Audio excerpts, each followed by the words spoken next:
Ethics, Institutions, and the Right to Philosophy, 2002. Jacques Derrida, translated, edited, and with commentary Peter Pericles Tryphonas. To those who are no longer with us, yet whose love eternally lives on in the memories embodied by our hearts, deeds, and minds. Eleftherios, Aphrodite, Marcos, Petros, Pericles.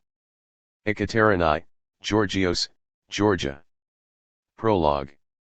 Jacques Derrida is not an ethical philosopher. Which is to say, he does not expound a theory of ethics with respect to articulating a philosophy of action or a way of being in the world.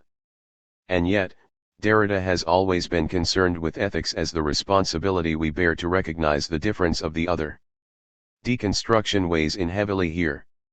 A good example of Jacques Derrida's deconstructive ethical stance is the lecture he first presented at the First International Conference for Humanistic Discourses hosted by the United Nations Educational, Scientific, and Cultural Organization, UNESCO, in Paris during the month of May 1991. The Right to Philosophy from the Cosmopolitical Point of View is the text of this meditation. The ethical ramifications of who should ask the question of the right to philosophy and where, in what space and place, is the subject Derrida addresses. The text exemplifies the moment of a deconstructive reading that is ethical and yet defies closure while working on two fronts to subvert binary logic. The analysis focuses upon how UNESCO represents a post-Kantian institution that both imbibes philosophy and is the practice of philosophy, and how UNESCO extends this intermingling of thought and action toward generating a vision of what the community of nations, states, and peoples is and should be beyond a separation between particular interests and universal aims or goals.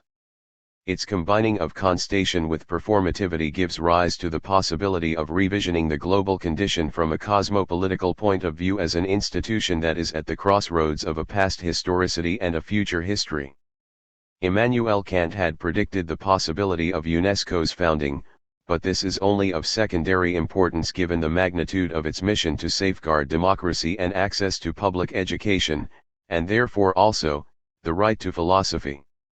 In this sense, the right to philosophy from the cosmopolitical point of view reveals how deconstruction can help an institution to reconfigure itself for the better by causing those who are part of it, or it, to question the grounding of the concepts they hold most dear as the keys to the perfectibility of human being. The right to philosophy from the cosmopolitical point of view forms the first part of this book. Let us call it the urtext. The second section of this book is a roundtable discussion between Derrida and other philosophers associated with deconstruction, such as J. Hillis Miller, Ernst Beller, and Bill Readings. The text of Derrida's lecture ends with a consideration of some specific headings of principle and practice, of ethics and politics, that Derrida suggests could move us beyond the opposition of Eurocentrism and anti-Eurocentrism and the binary basis for an exclusionary thinking that threatens the right to philosophy from the cosmopolitical point of view. This is the point of departure for the discussion.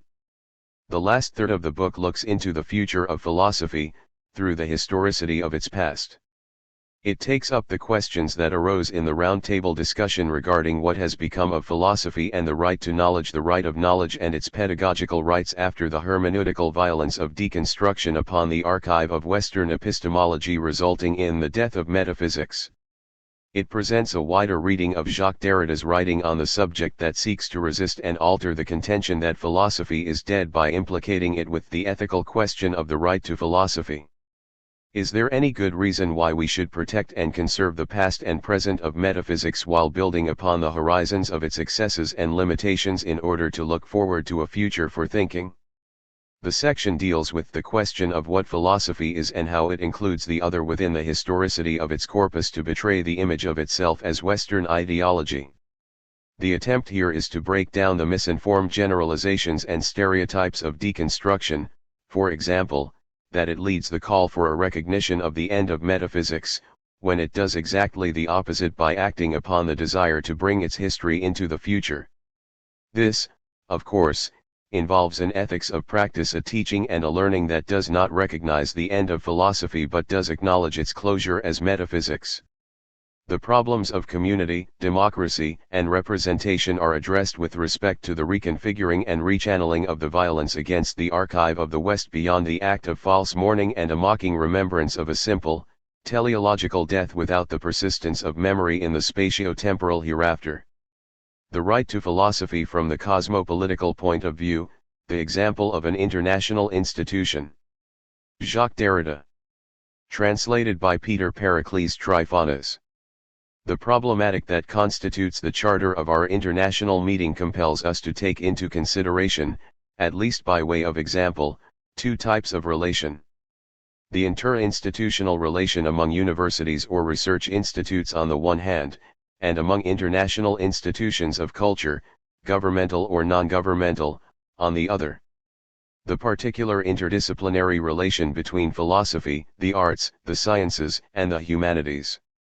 Philosophy names here both a discipline that belongs to the humanities and the discipline that claims to think, elaborate, and criticize the axiomatic of the humanities, particularly the problem of the humanism or the presumed universalism of the humanities. 1. The question of these two relations will be the background of the modest and preliminary reflections that I would like to propose to you today. Point 2. Of philosophy, debt and duty. I will begin with the question where. Not directly with the question where are we, or where have we come to, but where does the question of the right to philosophy take place? Which can be immediately translated by, ce qui se traduit aussitôt, where ought it take place? Where does it find today its most appropriate place? The very form of this question concerning a question, au sujet d'une question, namely where, in what place, can a question take place? Supposes that between the question and the place, between the question of the question and the question of the place, there be a sort of implicit contract, a supposed affinity, as if a question should always be first authorized by a place, legitimate in advance by a determined space that makes it both rightful and meaningful, à la fois droit et sens, thus rendering it possible and by the same token necessary, both legitimate and inevitable. Point 3. According to the French idiom and already the usage of this idiom, the effective authority of this idiom, brings us back, nous rappelle, to the question of the cosmopolitical for and would by itself enjoin us to ask this question. One would say that there are places where there are grounds for asking this question. That is to say, that here this question is legitimately and rightfully not only possible and authorized but also necessary, indeed prescribed. In such places, such a question, for example, that of the right to philosophy from the cosmopolitical point of view, can and should take place. For example, UNESCO would thus, perhaps fundamentally, be the privileged place. I say this not out of convention and not at all out of politeness to our hosts, indeed, the only place possible for truly developing the question that brings us together today. In its very form, the authority of this question in a way bears the mark, LECA, of this institution, receiving from it in principle both its response and its responsibility. To say it in a word, it is as if UNESCO, and by privilege the philosophy department within it, were, if I may say so, the particular emanation of something like philosophy, of something like a right to philosophy from the cosmopolitical point of view, an emanation that is particular for being circular, as if a source and the emanation is always from a source were going back to the source, remontate à la source. UNESCO is perhaps born from the positing, l'opposition, of a right to philosophy from the cosmopolitical point of view. 5. It is properly up to UNESCO to answer for this right by responding to this question. UNESCO bears both the response and the responsibility for this question. Why? Why is UNESCO, in its proper destination, in the mission which it has assigned to itself, the institution that today is qualified par excellence to ask this question, to do it justice in its turn, to elaborate it, and to draw the practical teachings from such an elaboration? My subtitle transparently alludes to the famous title of a great short text by Kant, Idee zu einer allgemeinen Geschichte in weltbürgerlicher Absicht, 1784, idea, in view, of a universal history from a cosmopolitical point of view.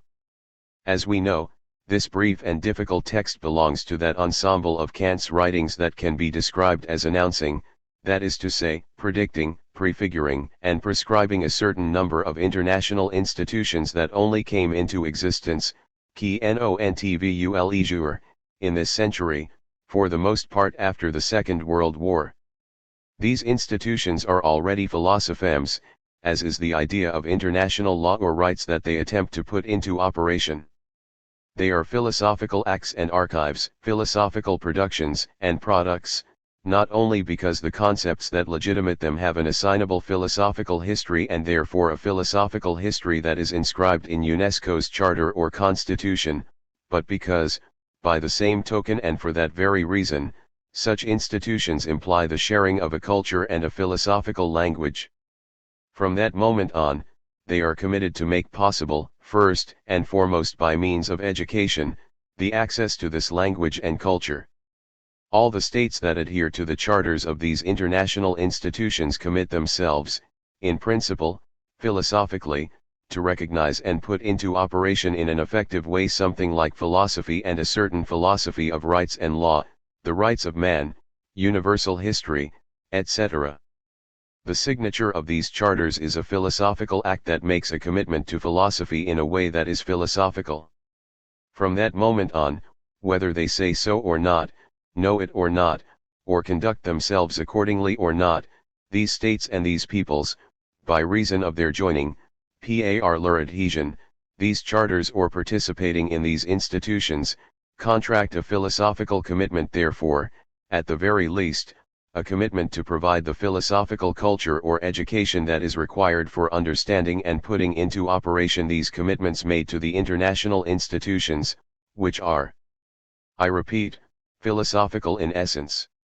Let us note in passing that this may be interpreted by some as an infinite opening, and by others as a limit to universality itself if one considers, for example, that a certain concept of philosophy and even of philosophical cosmopolitism, indeed of international rights and law, is too European. But this is a problem that will undoubtedly come up again in the course of discussion. 6. What are the concrete stakes of this situation today? Why should the large questions of philosophical teaching and research, and the imperative of the right to philosophy, be developed more than ever in their international dimension?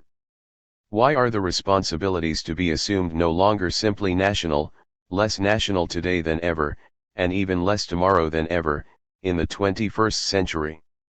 What do national, international, cosmopolitical, and universal signify here, for and with regard to philosophy, philosophical research, philosophical education or training, and indeed for a philosophical question or practice that would not be essentially linked to research or education?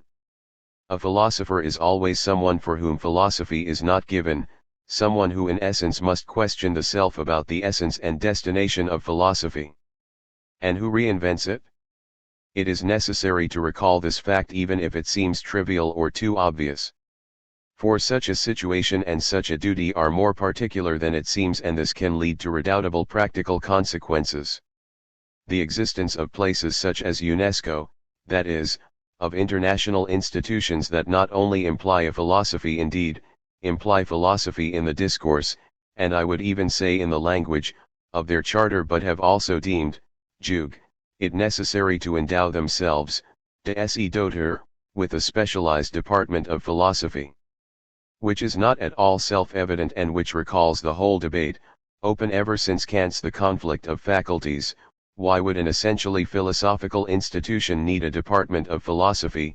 7. Contrary to Kant, Schelling thought that, since the university is nothing but a large philosophical institution, philosophical in all its parts, and since philosophy is supposed to be everywhere in the university, there was thus no reason to confine it to one department. The existence, then, of a properly philosophical space and place like UNESCO, and the fact that UNESCO's mode of being is one that is a priori philosophical, constitute, it seems to me, a sort of axiomatic, a system of values, norms, and regulating principles in virtue of which we are here, of course, but which also prescribe every philosopher to question him or herself concretely about such a situation, and not to take it as an established and obvious fact without grave consequences. Before drawing some preliminary consequences less abstract than these first axioms, allow me to recall Kant's text. If it announces and prescribes a universal cosmopolitical state, Zustand, in the sense of the state of things, of the situation, of the real constitution, and not of the state with a capital S, if Kant specifies at least the hope, Hoffnung, for it, the hope that after many revolutions and transformations this cosmopolitism in the end, endlich, becomes a fact, and if Kant founds this hope, which remains a hope, on the purpose that is the highest in nature, was die Natur zur höchsten Absicht hat, this hope is everything but the expression of a confident optimism and, above all, of an abstract universalism. By briefly underlining some limits that give to the Kantian discourse its form at once the most positive, the most modern, the most richly instructive, but also the most problematic, and by insisting rather on the difficulties, I would like to introduce the presentations and the discussion that will follow, introduce them and not, obviously, anticipate them, precede them, and even less foresee them or program them. What are these difficulties? What do they prefigure concerning the tasks and problems of our time? But also, what do they not prefigure? And what in our time could, indeed, should, exceed, deborder, a discourse such as Kant's? The idea, in the Kantian sense, that brings us here together in the awareness that the definition of a philosophical task and of a right to philosophy should be formulated, Deut et Reposi, in its cosmopolitical, and therefore international or interstate dimension, and it is already a serious question to know whether the cosmopolitical traces a link among the cities, the polis of the world, as nations, as peoples, or as states. This idea supposes, and Kant says so himself, a philosophical approach to universal history that is inseparable from a sort of plan of nature that aims at the total, perfect political unification of the human species, die vollkommene Bürgerliche Vereinigung in der Menschengattung. Whoever would have doubts about such a unification, and above all about a plan of nature, would have no reason to subscribe even to the fact of sharing a philosophical problematic, of a supposedly universal or universalizable problematic of philosophy. For anybody having doubts about this plan of nature, the whole project of writing a universal and therefore philosophical history, and thus as well the project of creating institutions governed by an international and therefore philosophical law, would be nothing but a novel. Novel is Kant's term. He is so aware of the risk that, several times, he deems it necessary to address, des Expliquer, this hypothesis or this accusation, and, for that matter, to reaffirm that this philosophical idea, regardless of how extravagant it may appear to be, is neither a fiction nor a novel-like story. Philosophy, in the formative body, le core and formation, of its institution, is above all not literature, and more generally not a fiction, in any case not a fiction of the imaginary. 8 Yet the danger of literature, of the becoming literature of philosophy, is so pressing, and so present to Kant, that he names and rejects it several times. Yet in order to do so, it is necessary for him both to invoke the guiding thread of a pattern of nature, the guiding thread, that is, a convenient instrument of representation Darstellung, which is not the surest way of being free from the novel, and to also take the history of the European nations as the surest guiding thread for following this guiding thread, first of all in its Greek, and then Roman, beginnings, in opposition to that of the so-called barbaric nations. This is why this text, which is cosmopolitical in spirit, according to a law that could be verified well beyond Kant, is the most strongly Eurocentered text that can be, not only in its philosophical axiomatic but also in its retrospective reference to Greco-Roman history and in its prospective reference to the future hegemony of Europe, which, Kant says, is the continent that will probably legislate some day for all the others. Since this difficult and acute question of the European, indeed continental, model of philosophy for our problematic today will not fail, I suppose, and in truth I hope, to re-emerge in the debate that will follow, I would like to evoke a few lines of Kant's text. They indicate that the only means of opposing philosophical reason to the novel or to extravagant fiction is, at least in Kant's eyes, to trust the European history of reason and first of all the Greco-Roman history of history. In the seventh proposition, Kant recalls that nature will have naturally and paradoxically used the natural unsociability of men, and Kant is a pessimist insofar as he believes in this natural unsociability of men and in the natural or originary state of war among men, to push them into contracting artificial and institutional links, and into entering a society of nations.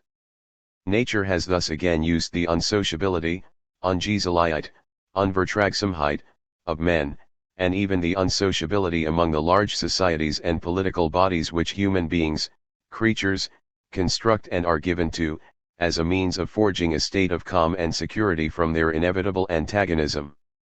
Thus, the excessive and unremitting military preparations for war, and the resultant misery which every state must eventually feel within itself, even in the midst of peace, are the means by which nature drives nations to make initially imperfect attempts, but only, after many devastations, upheavals, and even complete inner exhaustion of their powers, to take the step which reason could have suggested to them even without so many sad experiences, that of abandoning a lawless state of savagery, and entering a society of nations of peoples in which every state, even the smallest, could expect to derive its security and rights not from its own power or its own legal judgment, but solely from this great society of nations of peoples, Volkerbund, Foedus Amfictionum, from a united power and the law-governed decisions of a united will.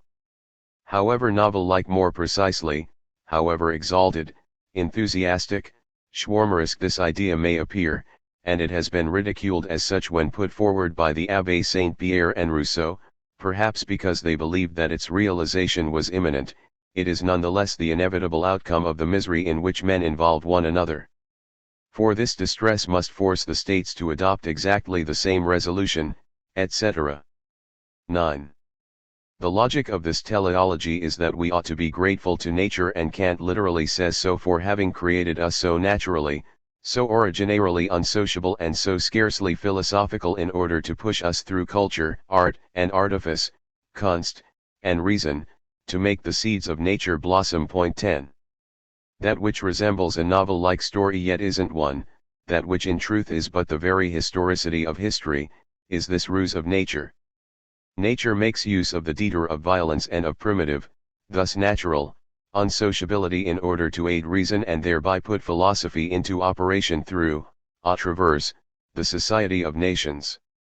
Here we would find a paradoxical incitement to today's debates in this teleological ruse of nature. Greco-Roman Europe, philosophy, and Occidental history, and I would even dare saying continental history, are the driving force, capital, and exemplary, as if nature, in its rational ruse, had assigned Europe this special mission, not only that of founding history as such, and first of all as science, not only that of founding philosophy as such, and first of all as science, but also the mission of founding a rational philosophical, non-novel-like, history, and that of legislating some day for all other continents. Point 11. In the ninth proposition, Kant admits for the second time that the philosophical attempt to treat universal history according to a hidden design of nature and with a view towards the total political unification of humanity resembles a novel, and here he names the novel by its name, Roman. Yet in order to contradict this novel-like hypothesis and to think human history, beyond the novel, as a system and not as an aggregate without a plan and program, without providence, he refers to what he calls the guiding thread, Leitfaden, of Greek history, Griechische Geschichte, the only one, he says, in which all other earlier or contemporary histories are preserved and passed on, or at least authenticated. In other words, Greek historicity and historiographicity would be the sign, the index, and therefore the guiding thread that allows us to think that a history bringing together everything that concerns the universality of humankind is at all possible. Of this Greek history, history both in the sense of Geschichte and History, history in the sense of event and of narrative, of the authenticated account, of historical science, one can trace the influence, Kant says, upon the formation and decline of the political body of the Roman people insofar as it first swallowed the Greek polis, and then sketched the Cosmopolis 12 by influencing or colonizing the barbarians, who in turn destroyed Rome. Finally, Kant proceeds. We add the political history of other peoples episodic, insofar as knowledge of them has gradually come down to us through these enlightened nations. We shall discover a regular process of improvement in the political constitutions of our continent, in unserem Weltale, which will probably legislate some day for all other continents der Wahrscheinlicherweise alien anderen der INST Gesetze geben word. The teleological axis of this discourse has become the tradition of European modernity. One encounters it again and again, intact and invariable throughout variations as serious as those that distinguish Hegel, Husserl, Heidegger, and Valery. One also encounters it in its practical form, sometimes through denial, in a number of politico-institutional discourses, whether on the European or world scale. This Eurocentric discourse forces us to ask ourselves, I'll say this very schematically so as not to keep the floor for too long, whether today our reflection concerning the unlimited extension and the reaffirmation of a right to philosophy should not both take into account and delimit the assignation of philosophy to its Greco-European origin or memory. At stake is neither contenting oneself with reaffirming a certain history, a certain memory of origins or of Western history of philosophy, Mediterranean or Central European, Greco-Roman, Arab or Germanic, nor contenting oneself with being opposed to, or opposing denial to, this memory and these languages, but rather trying to displace the fundamental schema of this problematic by going beyond the old, tiresome, worn-out, and wearisome opposition between Eurocentrism and anti-Eurocentrism. One of the conditions for getting there, and one won't get there all of a sudden in one try, it will be the effect of a long and slow historical labor that is underway, is the active becoming aware of the fact that philosophy is no longer determined by a program, an originary language or tongue whose memory it would suffice to recover so as to discover its destination. Philosophy is no more assigned to its origin or by its origin, than it is simply, spontaneously, or abstractly cosmopolitical or universal. That which we have lived and what we are more and more aiming for are modes of appropriation and transformation of the philosophical in non-European languages and cultures. Such modes of appropriation and transformation amount neither to the classical mode of appropriation that consists in making one's own what belongs to the other, here, in interiorizing the Western memory of philosophy and in assimilating it in one's own language, nor to the invention of new modes of thought, which, as alien to all appropriation, would no longer have any relation to what one believes one recognizes under the name of philosophy. What is happening today, and what I believe has been happening for a long time, are philosophical formations that cannot be locked into this fundamentally cultural, colonial, or neocolonial dialectic of appropriation and alienation. There are other ways for philosophy than those of appropriation as expropriation, to lose one's memory by assimilating the memory of the other, the one being opposed to the other, as if an expropriation were not possible, indeed the only possible chance. Not only are there other ways for philosophy, but philosophy, if there is any such thing, is the other way. And it has always been the other way. Philosophy has never been the unfolding responsible for a unique, originary assignation linked to a unique language or to the place of a sole people. Philosophy does not have one sole memory. Under its Greek name and in its European memory, it has always been bastard, hybrid, grafted, multilinear, and polyglot. We must adjust our practice of the history of philosophy, our practice of history and of philosophy, to this reality, which was also a chance and which more than ever remains a chance. What I am saying here of philosophy can just as well be said, and for the same reasons, of law and rights, and of democracy.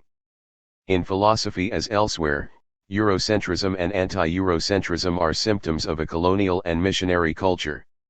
A concept of the cosmopolitical still determined by such opposition would not only still concretely limit the development of the right to philosophy but also would not even account for what happens in philosophy. In order to think in the direction of what happens and could still happen under the name of philosophy, and the name is both very serious and unimportant, depending on what is done with it, we must think about what the concrete conditions for respecting and extending the right of philosophy may be. I will juxtapose very quickly here the headings of problems that are in truth systematically or structurally coordinated. First heading.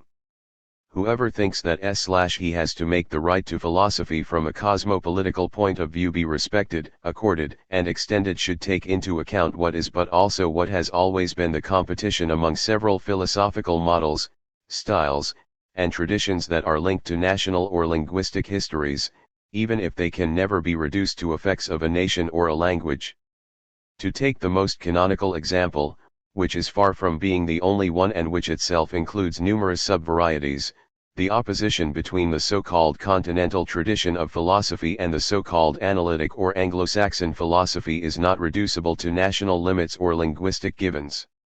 This is not only an immense problem and an enigma for European or Anglo-American philosophers who have been trained in these traditions. A certain history, notably but not only a colonial history, constituted these two models as hegemonic references in the entire world. The right to philosophy requires not only an appropriation of these two competing models and of almost every model by all men and women, par touts, and when I say all, it is not so as to be formally prudent regarding grammatical categories. I'll come back to this in a moment. The right of all men and women, de touts, to philosophy also requires the reflection, the displacement, and the deconstruction of these hegemonies, the access to places and to philosophical events that are exhausted neither in these two dominant traditions nor in these languages. These stakes are already intra-European. Second heading. Respecting and extending the right of all men and women, de touts, to philosophy also supposes, and I'm saying it too quickly again, the appropriation but also the surpassing of languages that, according to the schema I was putting into question just a while ago, are called foundational or originary for philosophy, that is, the Greek, Latin, German, or Arabic languages. Philosophy should be practiced, according to paths that are not simply anamnesic, in languages that are without filiational relation with these roots.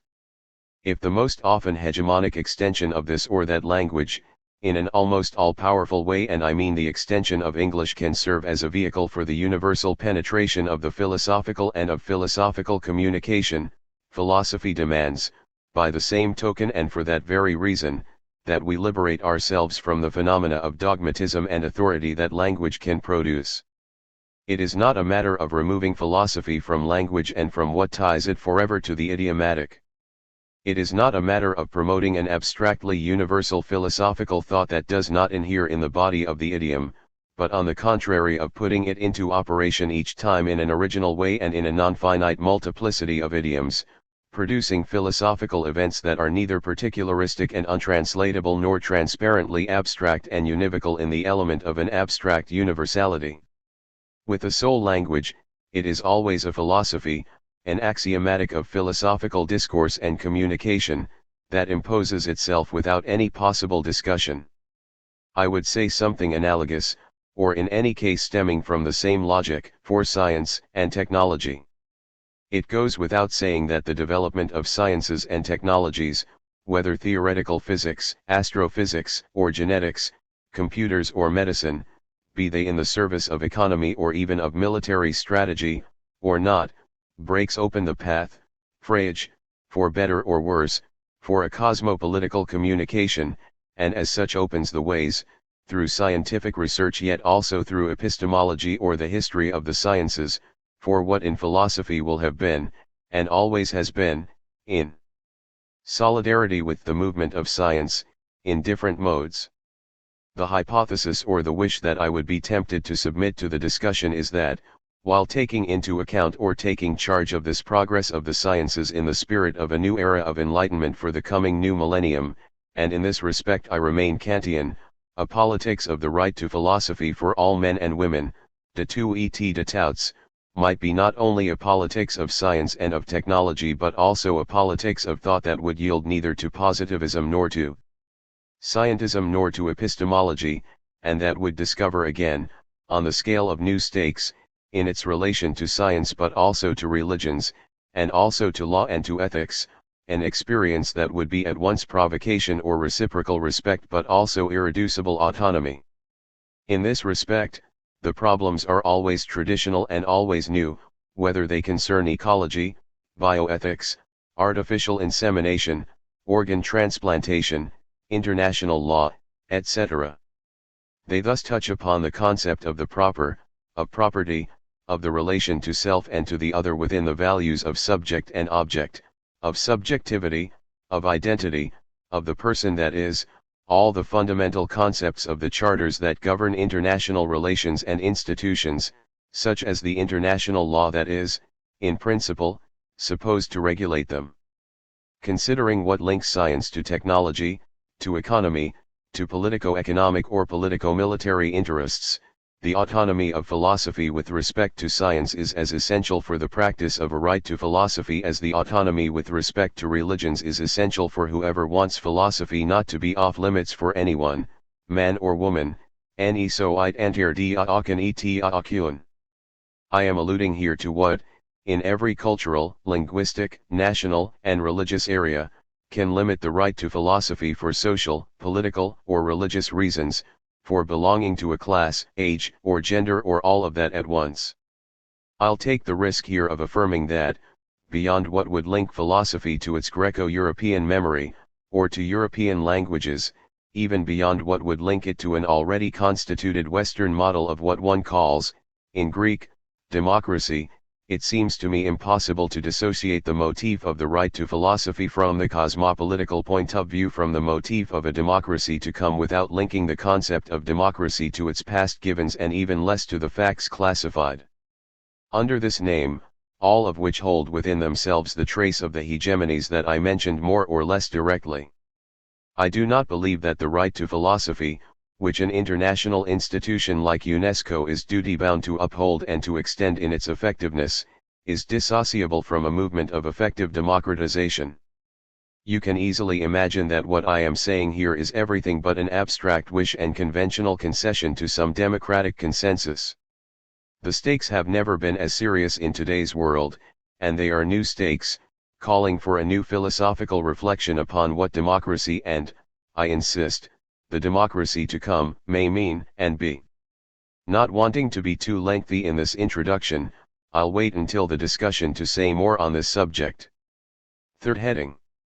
Although philosophy does not amount to its institutional or pedagogical moments, it is obvious that all the differences in tradition, style, language, and philosophical nationality are translated or incarnated in institutional or pedagogical models, and sometimes even produced by these structures, primary and secondary school, university, research institutions. They are the various places for the debates, competitions, war, or communication of which we will speak in a few moments, but, in order to conclude on this subject, I would like for the last time to turn to Kant, so as to situate what today may constitute the limit or the crisis most shared by all the societies that, be they Western or not, might wish to put into operation a right to philosophy. Beyond political or religious motivations, beyond the motivations at times apparently philosophical that may lead to limiting the right to philosophy, and indeed even to prohibiting philosophy, for a particular social class, for women, for adolescents not yet of a certain age, etc., for specialists of this or that discipline or for members of this or that group, and even beyond all the discriminatory motivations in this regard, philosophy is everywhere suffering, in Europe and elsewhere, both in its teaching and in its research, from a limit that, even though it does not always take the explicit form of prohibition or censure, nonetheless amounts to that, for the simple reason that the means for supporting teaching and research in philosophy are limited. This limitation is motivated, I am not saying justified, in liberal capitalist as well as in socialist or social democratic societies, not to mention in authoritarian or totalitarian regimes, by budgetary balances that give priority to research and training for research that is, often correctly, labeled useful, profitable, and urgent, to so-called end-oriented sciences, and to techno-economic, indeed scientifico-military, imperatives. For me, it is not a matter of indiscriminately contesting all of these imperatives. But the more these imperatives impose themselves, and sometimes for the best reasons in the world, and sometimes with a view to developments without which the development of philosophy itself would no longer have any chance in the world, the more also the right to philosophy becomes increasingly urgent, irreducible, as does the call to philosophy in order precisely to think and discern, evaluate and criticize philosophies. For they, too, are philosophies, that, in the name of a techno-economico-military positivism, by looking toward a pragmatism or a realism and according to diverse modalities, tend to reduce the field and the chances of an open and unlimited philosophy, both in its teaching and in its research, as well as in the effectiveness of its international exchanges. It is for these reasons, and I'll stop here for now, that, for whatever reservations I thought needed to be made with respect to the Kantian concept of the cosmopolis, both too naturalist and too teleologically European, I will still cite Kant in conclusion. I will cite what he calls exemplarily an example. His short treatise, Idea for a Universal History from a Cosmopolitical Point of View, is also obviously a treatise on education, and it could not be otherwise. In his eighth proposition, after having announced and acclaimed the Enlightenment era and the universal freedom of religion, Kant writes the following, which still remains worthy of meditation today, almost without transposition. If I had to give a title to this passage, it would perhaps be Of Philosophy, Debt and Duty. This enlightenment, and with it a certain sympathetic interest which the enlightened man inevitably feels for anything good which he comprehends fully, must gradually spread upwards towards the thrones and even influence their principles of government. But while, for example, our world rulers have no more money to subsidize public educational institutions, or indeed for anything which concerns the world's best interests, das Welt best, because everything has already been calculated out in advance for the next war to come, they will nonetheless find that it is to their own advantage at least not to hinder the private efforts of their citizens in this direction, however weak and slow they may be. But in the end, war itself gradually becomes not only a highly artificial undertaking, extremely uncertain in its outcome for both parties, but also a very dubious risk to take, since its aftermath is felt by the state in the shape of a constantly increasing national debt. It is a modum invention, Schulden last einer neuen Erfindung, whose repayment becomes unforeseeable. Repayment is Tilgung, the annulling, the erasure of the debt, the destruction that Hegel distinguishes from the Aufhebung 13, which erases while conserving. It is a thorny affair.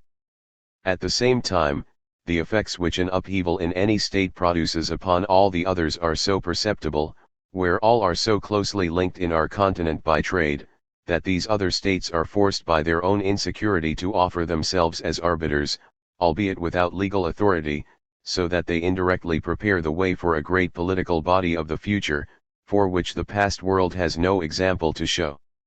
This incident not only relaunches the large question of debt in terms of its geopolitical effects, which are decisive today for the future of the world, it also opens the way for a reading of Kant that is less, let us say, traditionalist and perhaps less teleologistic than what I have sketched. Although this political body exists for the present only in the roughest of outlines, it nonetheless seems as if a feeling is beginning to stir in all its members, each of which has an interest in maintaining the whole, or Haltung de Ganzen. And this encourages the hope that after many revolutions, with all their transforming effects, the highest design of nature, a universal cosmopolitical state, will at last be realized as the matrix within which all the original capacities of the human race may develop. With this citation I wanted to suggest that the right to philosophy may require from now on a distinction among several registers of debt, between a finite debt and an infinite debt, between debt and duty, between a certain erasure and a certain reaffirmation of debt, and sometimes a certain erasure in the name of reaffirmation. Round Table Discussion. Hazard Adams, Ernst Beller, Hendrik Burroughs, Jacques Derrida, Wolfgang Isser, Murray Krieger, J. Hillis Miller, Ludwig Pfeiffer, Bill Readings, Qingxian Wang, Pauline Yu. This roundtable discussion engaged Jacques Derrida's Of the Humanities and Philosophical Disciplines, the right to philosophy from the cosmopolitical point of view, the example of an international institution, a contribution to the First International Conference for Humanistic Discourses, held in April 1994. Derrida's text for this conference was based on his lecture at the UNESCO conference in 1991, translated as the first chapter of this book. Jacques Derrida, this lecture was under another form initially when delivered at the UNESCO in Paris. As you probably know, there is the problem of philosophy being a part of this institution, and its history from the beginning of the UNESCO. So why did I choose to adjust it here? 3 points, and I'll try and be brief. First, should I apologize for having left my paper in French? I should, of course. But on the other hand, I think that seeing the problem of language, and especially of the dominant and excluded languages, is already alluded to by Kant and in the paper, in different ways. I wanted to effectively performatively, let's say, ask the question, why read my text in French? Now, if I do so, it's not a matter of antagonism or anti-Americanism, or some well-known opposition to the current linguistic, political hegemony of English, American English.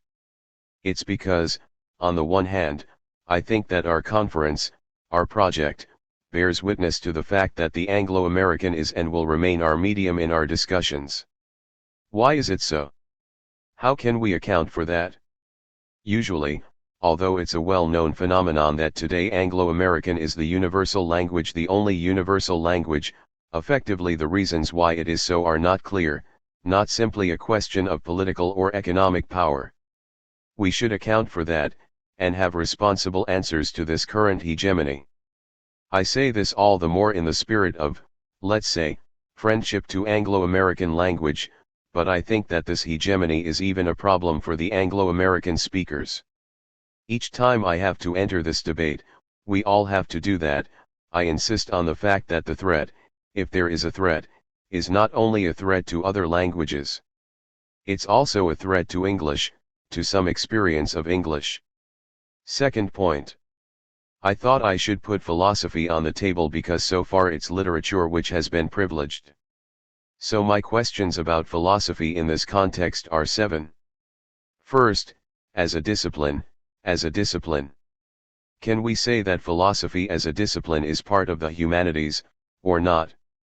Is philosophy part of a culture, of what one calls culture? As you know, there is in philosophy, especially in 20th century philosophy, an objection to the inclusion of it in the space of culture. Heidegger, for instance, would say, well, philosophy is not a cultural phenomenon.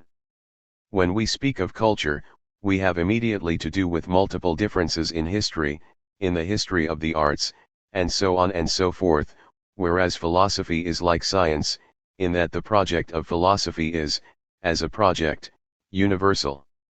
To that extent, philosophy doesn't belong to a culture. I don't share this view. There are cultural aspects of philosophy, but philosophy is not a cultural phenomenon. Then, always considering philosophy as a discipline, we all know here, all of us have been privy to this fact, that philosophy, especially German philosophy in the late 19th century, has played a major role in the construction of the model of the university. So in order to refer to this philosophical structure of the model of the university, in the same way, I wanted to emphasize the fact that the very concept of this international institution is philosophical through and through. That is, the concept, the charter, the constitution of the UNESCO is grounded on philosophical concepts, philosophical European concepts, and that's why it's a philosophical institution. So I think we have to interpret, to analyze the history of the academic models in Europe, in the United States, in the world, from a philosophical point of view. Then as to philosophy as a discipline.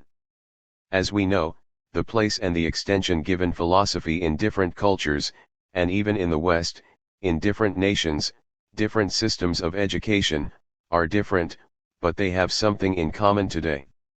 This is something philosophy has in common with all the humanities, the reduction of the space, reduction of money, reduction of the power, because philosophy is supposed to be useless in our industrial societies, and it's a matter of a political struggle. In my own country, we constantly are fighting and struggling against the reduction of the philosophical space in the high schools. In France, philosophy starts in the high schools, and of course in the universities. Then my second point, philosophy not as a discipline, but philosophy as the implied or supposed authority in what we referred to yesterday or the day before yesterday as Begriffsgeschichte. Of course, it's not necessarily a philosophical project, but we know that implicitly the history of concepts is philosophically structured, and the authority for the history of the concepts, especially the concepts we are dealing with, culture, translation, is in principle philosophical. A third subpoint, philosophy is supposed to be the place from which one defines, and this is not only a matter of Begriffsgeschichte. The concepts of man, humanity, what is man, what are the transformations of the concept of man today, what is humanism, all these questions are philosophical through and through, and even if we disagree with philosophical claims or philosophical interpretations about this, we have to face this philosophical claim about these concepts. And this is perhaps the most important point to me within the second point, the relationship between philosophy and natural languages, European languages. And I try in my paper to avoid the opposition between two symmetrical temptations, one being to say rapidly that of course philosophy is something universal. Today it's a well-known phenomenon, there is a Chinese philosophy, a Japanese philosophy, and so on and so forth. That's a contention I would resist.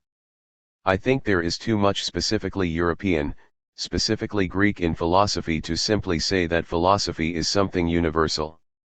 Now saying this, I think that every kind of thinking, of thought, is philosophical. I will distinguish philosophy and denken, thinking. Philosophy is a way of thinking.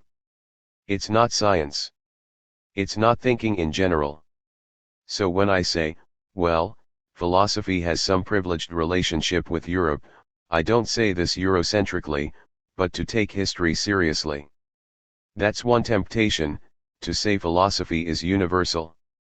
The other temptation would be the one I just sketched, well, philosophy has only one origin, a single pure origin that is its foundation, its institution, through a number of grounding concepts which are linked to Greek language, and we have to keep this in memory and go constantly back to Greece and back to this Greek origin, European origin, through anamnesis, through memory, to what philosophy is.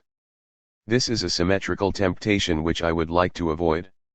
So what I propose is another model, that is, while keeping in memory this European, Greek origin of philosophy, and the European history of philosophy, to take into account that there are events, philosophical events, which cannot be reduced to this single origin, and which mean that the origin itself was not simple, that the phenomenon of hybridization, of graft, or translation, was there from the beginning.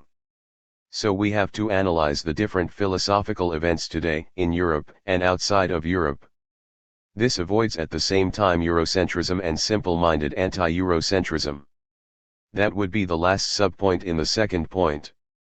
And the last, the very last point, would have to do with philosophy and literature. Why then choose this among other things? There are many reasons for this choice, but I won't summarize them now. I'm thinking of the reference that Kant makes to the Roman, and the way he tried to distinguish between philosophy and the novel. And we have here a classical philosophical gesture in the philosophical exclusion of literature, philosophy becoming what it is or what it should be by simply avoiding literature. That's why I've chosen this text.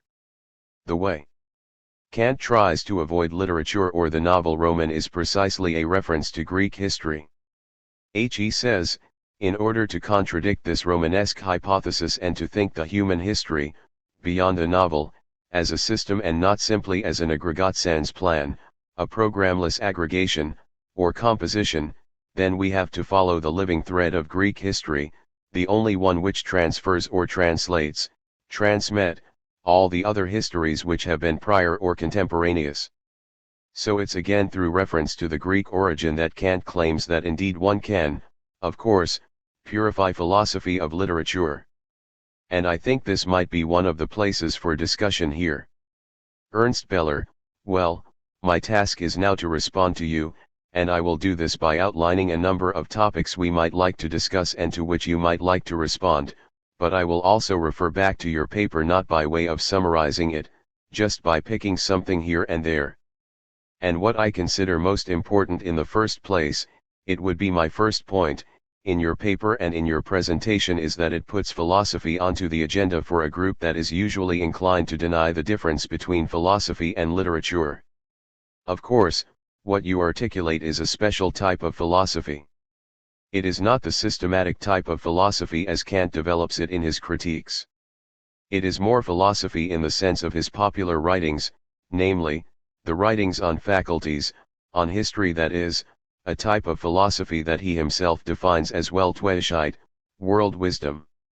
This philosophy speculates about things that, according to the critiques, are forbidden to speculate about. You cannot speculate about the end of history or the further course of history, because that's a transcendent use of reason. In these texts, Kant does it nevertheless, although the first critique forbids it. And how does he do it? And this is perhaps a second point. I want to say that the reason literature does not show up in this text is that literature is not in his purview. He is not concerned with literature. When he talks about education, and education is an essential matter in these essays, it is philosophy that does education. You still have this idea in Hegel. In Hegel's encyclopedia, education is done by philosophy. Literature is too multifaceted and might confuse the mind of the student, whereas philosophy goes straight to the subject matter. How does philosophy proceed in the case of Kant? With an utmost attempt at self-criticism.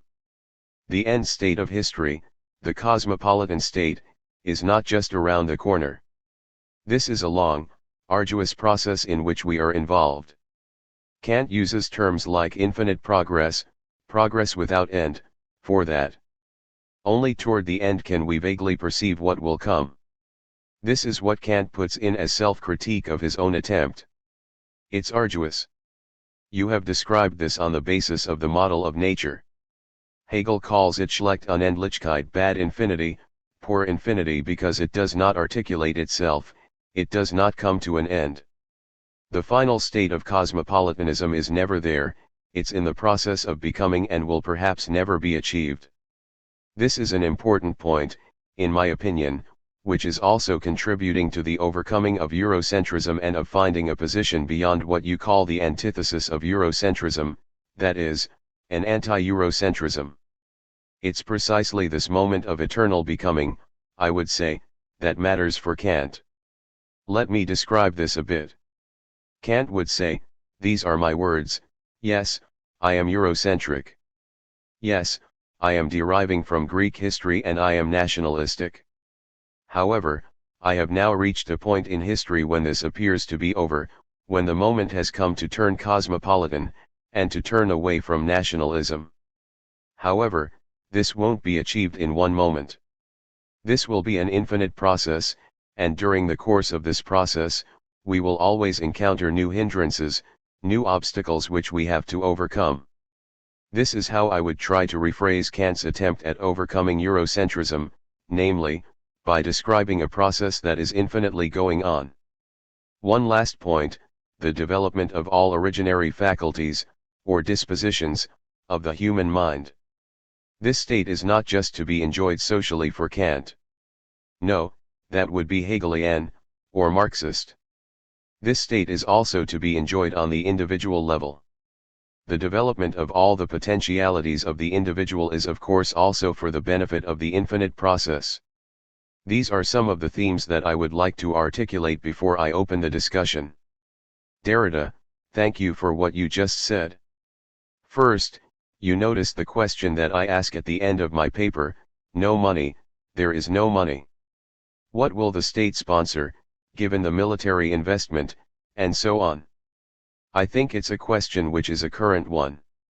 Now, speaking of infinity, of this infinite process, my concern is this one. First, given our project, do we inscribe it in the horizon of a new community? Do we have to build a new universal community, or should we change the axiomatics of this cosmopolitanism? And from that point of view, I would say that, without of course wanting to be untrue to the memory of the Enlightenment, I think that today we have to rethink cosmopolitanism, given the new situation. For instance, I'm sure that all the crises that the international institutions are experiencing now, we know, I think this is true, that we have to rethink the concepts of state, of sovereignty, and so on, which are European concepts, and which are at the center of the constitution of these international institutions. These international institutions were foreseen by Kant. In a certain way, they are Kantian in spirit. So on the one hand, I would say that there is an infinite perfectibility. We have to improve. We shouldn't interrupt the work of these international institutions, the United Nations, the UNESCO, and so many others. It's something good and we have to improve them. This is an infinite process. But at the same time, it's not a continuous infinite process. We have to try and displace some concepts which are absolutely essential to these constitutions. It's not a matter of speculation, of speculative movement within the academy. What happens today in Bosnia, in Israel, and in so many places, compels the states and the nations to transform their own assumptions. And this is not simply a continuous progress, but sometimes a break.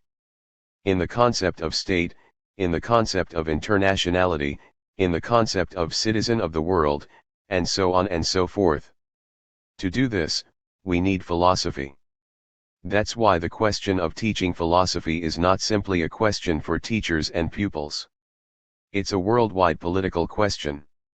If the citizens of all the countries are not learned, some of them, in philosophy, they won't understand anything of what's happening, not only in the newspaper, but in the decisions of the state, the decisions of the UN Security Council, and so on and so forth. Even if we think that we have to deconstruct some tradition, at the same time we have to insist that these traditions be taught, and taught more than ever. So philosophy is everywhere, today more than ever. And so, in order to avoid the dogmatic use or exploitation of this philosophy, teaching the discipline that is, strengthening the people professionally is a duty. Now this question of the place for philosophy, the topos for philosophy, is a very strange question. For instance, in the German debate between Kant and Hegel and Schelling, about Humboldt, the place of philosophy within the university. As you know, some of you are, like myself, interested in this problem of the conflict of faculties. On the one hand, you have Kant, who says, well, philosophy is and should be a department, a faculty, the lower one, under the theological, medical, and law school, but at the same time, the only place where we should be absolutely free to say whatever we want, provided that we simply speak directly and don't try to make performatives. You have this view of philosophy, occupying a circumscribed place, however privileged it may be. And then you have Schelling's, I think it's Schelling's, view. He said, well, the university is philosophical through and through. We don't need a department of philosophy, philosophy is everywhere. So is it a choice between two logics? Is it a choice? I would say no. Philosophy must be everywhere, is everywhere not only in the university, but on the radio, within the speeches of the politicians, and so on and so forth. It is everywhere. It is everywhere in the academy. There is philosophy at work in literature, in physics, and so on and so forth. Nevertheless, in addition to that, we should have a specialized training, professional training, for philosophy. Otherwise, philosophy everywhere could become a terrible dogmatic weapon. So that's a paradox in the topology of the discipline. Murray Krieger, just very briefly, you speak more benignly than one would have anticipated of both the two kinds of philosophy, the analytic American and the continental.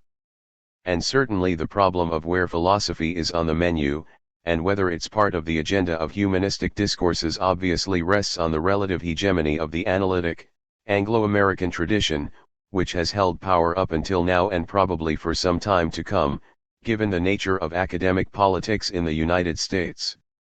Derrida, the linguistic hegemony cannot be dissociated from the hegemony of a type of philosophy. Krieger, exactly. And departmental philosophy is not only exclusionary, but the single tradition which gets traced back. But also, of course, it would exclude the rest of the humanistic discourses. I mean, it's back to the original notion that philosophy is not one of the humanistic discourses, but stands apart from them as the explanatory instrument for taking care of all the other uses of language. And to that extent, of course, there's no place around this table for most philosophy as it is taught in most parts of the United States. Derrida, yes, I agree. 2 points, Murray. First, I said that the hegemony of the Anglo-American is all over the world, it is irreversible, something we shouldn't even try and resist. It's done. Everyone in the world will have 2 languages, his own plus Anglo-American. Then without trying to prevent this, we have to handle this differently. This is not only a linguistic phenomenon, because it goes hand in hand with the fact that today no theoretical work, no literary work, no philosophical work, can receive a worldwide legitimation without crossing the United States, without being first legitimized in the states we know that. That's a serious problem. It's not simply a problem of language. It is also a problem of language, but it is not simply a problem of language. And then we also know that in so many cultures in the world, the hegemony of the analytic philosophy is obvious. It's obvious in Asia, and it's obvious in many parts of Africa. Krieger, I didn't know this, by the way. You're saying something I really had no idea about. The Anglo-American analytic is everywhere? Derrida, in Scandinavia, even sometimes in Germany. But among the many problems which link with this phenomenon, we have the fact that analytic philosophy has little to do with the humanities. Krieger, that's my point. Derrida, the affinity between philosophy and literature is between continental philosophy and literature, with a few exceptions. So the problem of the humanities, of the humanistic discourse is also this problem that analytic philosophy, if it is a serious problem, it is because there is also, despite this hegemony, some decadence. Krieger, but also more defensiveness. Derrida, yes, more defensiveness. But they don't pay any attention to arts or to literature, with some exceptions. Hendrik Berreus, well, it's in some respect a situation like in the 16th century, the domination of European thinking by the Latin language. All had to be translated, all relevant thoughts had to be formulated in Latin. And maybe there will be in the future some struggles like between the vernacular languages and the Latin language. Derrida, it's unlikely to happen during our lives. You mean a new language will? Berreus, there will be no advantage for French or German maybe, but Chinese or Derrida, Spanish. Berreus, yes, but my point is the following. What could be seen as an antagonism on the linguistic level and on the philosophical level, is much more a problem of internal relationships. For instance, that English has become a universal language, that really is a danger for English as a natural language. It is the domination of spoken and written English by Derrida. Of a certain English. Berreus, yes. A lingua franca. And it was one step in the Latin tradition of Latin language, to restore a true Latin against the lingua franca, that Latin spoken by the scholars and others. But on the philosophical level, there are 2 interesting problems. On the one hand, if you try to debate the real philosophical problems of the worldwide dominating analytical philosophy, as you, Jacques, did it in Limited Incorporated, you have to deal with the Vienna Circle, with Wittgenstein, with Kant, and with the continental tradition as a whole. So you have to bridge the channel and elaborate these technically encapsulated problems. And on the other side, there are also tendencies in Anglo-American philosophy to ask for other roots and for other areas of their own philosophy. For instance, encouraged by Heidegger, Stanley Cavell's question of the philosophical impact of Thoreau. Wolfgang Iser, given the professionalism of analytic philosophy, those who leave the camp are considered defectors. Bureaus, but there are very interesting outlaws, and I think they are more and more encouraged. Derrida, I agree. Krieger, yes, the point is that Cavell precisely is excluded by the High Church, but there is a High Church. The important thing is this, that once we have conceded the tremendous priority in the universities of the sciences and of technology, we must recognize that what gives the authority and the power and a continuing place to analytic philosophy is the fact that it is what helped unlock the philosophy of science. Having worked hand in hand with some of the leading theorists in science, they're more interesting to the people who count because they keep doing their work.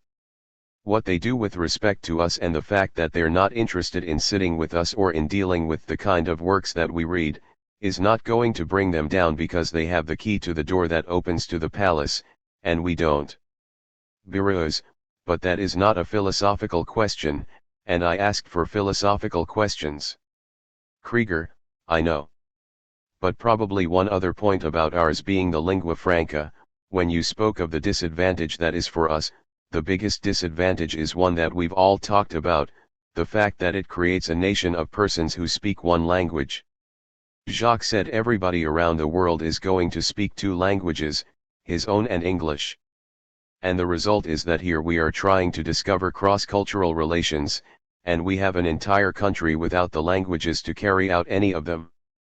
Bureaus, but that isn't true. You have Hispanics, you have Chinese, you have internal linguistic problems, I think. Krieger, but hardly into the second generation. Pauline had to learn Chinese in a university, not at home. Bureaus, in New York, advertisements are bilingual. Why? Krieger, yes, but for a first generation. J. Hillis Miller, I think it's going to change a little. I think these languages will last a little longer, begin maybe to last a little longer. Krieger, maybe. It's hard to know. There are so many political pressures against it. Miller, two things. 1. I have an anecdote which certainly bears out what Jacques was saying about the imperialism of analytical philosophy. When I was in the People's Republic of China at the Chinese Academy of Social Sciences, I was with a delegation to bring news to the Chinese mainland of the new developments in many different fields: political science, business management, literature, I was the literature person, and philosophy. The philosophy person was John Searle. And we all had to give little speeches in the presence of distinguished scholars from different institutes of the Chinese Academy of Social Sciences. David Easton was the political scientist, about our fields. And Searle told them, I have news for you. We have developed in England and the United States a definitive method in philosophy which puts an end to all previous philosophy, which is called logic and analytical philosophy, and everybody recognizes this as the predominant philosophy, and it needs to be institutionalized very rapidly here in this large country. And he said this without any irony at all, and without any sense that there might be any other possibility. That's the anecdote. The second thing is really more on the question. It seemed to me that in your preliminary remarks and even in your paper, there is a loose thread that I'd like to ask you to pick up a little more. You said in your preliminary remarks, I chose this text of Kant because of the word Roman and of the explicit connection between philosophy and literature. You didn't really go on to do anything with that, and then when I listened to you talking about how philosophy is everywhere, we all have to do philosophy, philosophy should be taught in the schools, and so on. I thought of the passage from Kant. Obviously you chose it also because it's not just literature that uses the word Roman, with its connotations not only of the novel, but of the Roman. Derrida, the Roman and the Greek. Miller, Roman/Greek, that's right. Well, he says in the passage you quote, however Romanesque, more precisely exalted, enthusiastic. So Romanesque and exalted, enthusiastic are somehow related to one another. Remember that I said I side with Proust, and said it made me comfortable to know that Proust says, if you want to learn about politics, read the Recherche. You now seem to be opposing philosophy and literature, and I'm interested in having you expand that relationship just a little bit. Obviously you don't want to be Kantian about this, but what is the relation for you between philosophy and literature if it's not the Kantian one? You see the point of my question. That is to say, it's a serious question. Derrida, I know it, I do. Miller, is there any element of the literary in the kind of philosophy you're saying we all have to learn? And if so, what? Or is it simply that our concept of literature, like so many of the other concepts you named, translation, all the rest of it, and therefore the very institution of literature, how we define it is simply a philosophical one, so that not only the study of literature as a discipline, but even the writing of literature and the existence of it is simply philosophical through and through, and in that sense dominated by these philosophical concepts? You said you were not an imperialist for the philosophy department, but it sounded a little bit to me like that. And it did occur to me at some point in our discussion to remember that all of us around the table here are doctors of philosophy. We're called doctors of philosophy in memory, I take it, of that Humboldtian university that defined everybody who gets a graduate degree as a doctor of philosophy. I don't know anything about philosophy, but I have a Ph.D. I'm not a doctor of literature. Beller, may I briefly interfere at this point? The systematic question remains on the table. Just a historical observation, when Kant says that he does not want to engage in a roman, he is not referring to the highest type of literature. Roman, novel, at that time, is no poetry at all, it's prose, Romanesque, something popular. The systematic question remains for you, Jacques, but on the historical level, Kant tries to find a middle position between strict speculation in the strong philosophical sense of the critiques, and he doesn't do this in the essay, and fiction, mere invention. This type of philosophy has a thread, and this thread is of course very interesting. Miller, it would be as if you would talk today about. What do you call those novels that everybody reads? Harlequin romances. Romans. Bill readings, there is a difference in French between a romance and a roman. Miller, nevertheless, a lot is at stake, because the passage here says that if you don't believe in the Kantian plan of nature, in which it's natural, absolutely natural, that there would be a development towards these international institutions, if you don't believe in that, then the only alternative to that is the Harlequin romance, that is to say, something that's not only literature, but literature of a base and popular, corrupted sort. I agree with you, that's another reason why it's important, this Roman. Beller, so there are three levels of discourse at stake. One is the hard philosophical level, which we are not discussing here. Then there is a middle level of philosophy in the sense of world wisdom, which makes use of reason in an unjustified way. And then, finally, you have fiction, mere fiction. Derrida, Hillis, I gave up answering such an enormous question a while ago, but I'll try an elliptic answer, because it's impossible for me to say something short and clear. Just the elliptic answer would be this one: perhaps, I think that the concept of literature is a philosophical concept. At least it's impossible to build this concept without some philosophy. Now at the same time, I would say that literature, some events in literature, I wouldn't speak of simply all literature. The ones that have interested me most resist this philosophical concept of literature. That is, there is some invention or some events, some happenings, in what one calls literature which constantly undermine or displace the philosophical stabilized concept of literature. So that's why I'm, as a philosopher, interested in literature, not in any literature, but in this kind of literary displacement, a writing which displaces the philosophical assumptions about literature. Now my, let's say, gesture here cannot be simple. I'm often accused, especially by some American philosophers, but also German philosophers, of reducing philosophy to literature. Habermas said it publicly without shame that for me a text by Artaud or Genet and a text by Hegel is the same thing, it's homogeneous. Of course I would never say such a thing, and I try to respect the limits in the functioning of what one calls a literary text and a philosophical text. But at some point, I think that since they share their belonging to a natural language, there are at work within philosophical so-called philosophical texts, texts which are legitimized by the institution, by the academy as philosophical texts. There are in these texts some structures which could be considered literary or which have something to do with literature. Well, that's what I said the other day. For me there's no essence of literature, but there is a specific functioning of it. The same sentence, sometimes the same philosophical sentence cogito ergo sum, which in a given context is obviously a philosophical statement, can become, in a different context, in a different set of statements, a literary, poetic, or anything else statement. And this, among other things, because what philosophy shares with literature is its dependence on natural language. There is no absolute formalization of philosophical language. That's why the problem of philosophy and culture, philosophy and natural language is so important.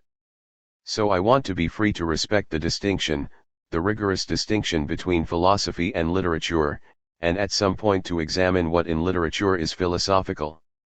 And there are a number of points where philosophy is, which can be not only interpreted as philosophemes, but which you couldn't understand without a philosophical tradition.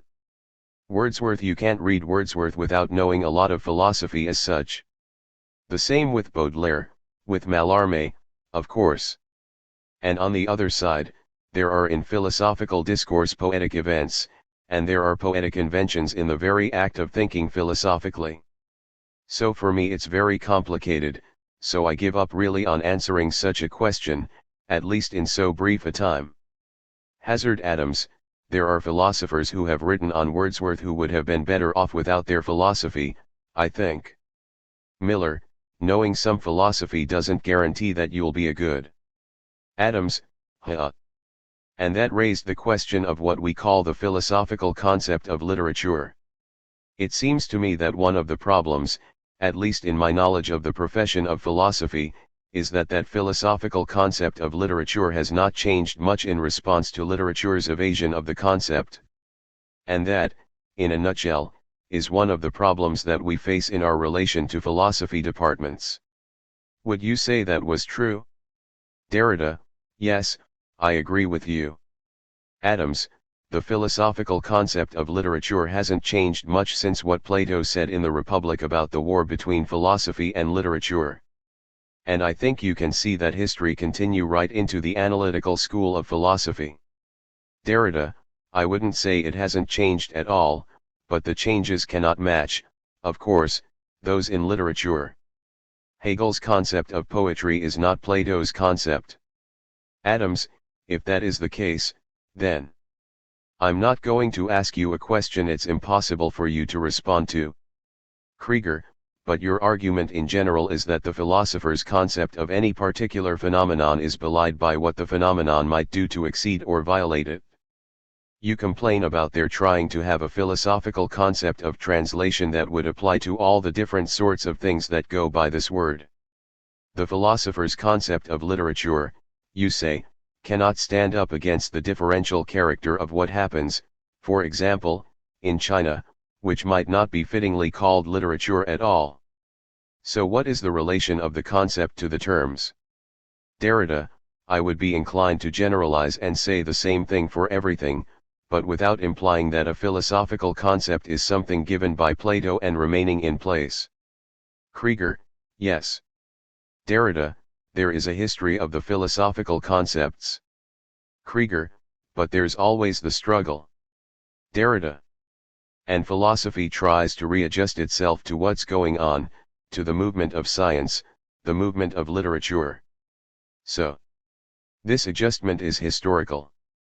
What happened between Plato and Hegel's aesthetics is a number of literary, poetic or theatrical events, which forced Hegel to readjust his concepts. So you have to think of this historically. Krieger, but any particular event in any particular time, you have suggested previously, can never be sustained by the concept. It must always be deconstructed. Derrida, what I say in my polemics with Searle is that according to the concept of the concept, what is a concept? Krieger, and there is something of that sort in your concern about our using the word translation too easily, our using the word literature too easily, and the trouble we will get into when we get into other cultures, which may or may not even have terms for these things, which might have conceptions so radically different as not to allow them. Derrida, that's why, Murray, although I often shout in saying the opposite, I never speak of the philosophy or the philosopher or metaphysics as a totality. There are, within philosophy and within metaphysics, breaks, mutations, heterogeneity, and so on and so forth. So I don't think that there is the philosophical concept of something. There is a struggle, there is a tension. Even within a relatively stabilized concept, there is a tension at work which continues to make it work and express itself. So there is no such thing as the philosophy, even if, for the sake of convenience sometimes I say philosophy. And if I were to be rigorous, I wouldn't even say philosophy. Because, you would say thinking, denken. Krieger, still a problem. Derrida, still a problem. I would try to keep a gap between philosophy and thinking, though the gap is not the same in German and in French. In German, well, since Heidegger, we oppose Philosophie und Denken. Denken cannot be reduced to metaphysics or to philosophy.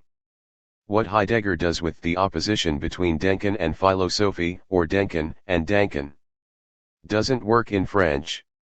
So if I say in French Philosophie et pense, it's something different. So I try in my own language to draw a line, an antithetical line between philosophy and pense.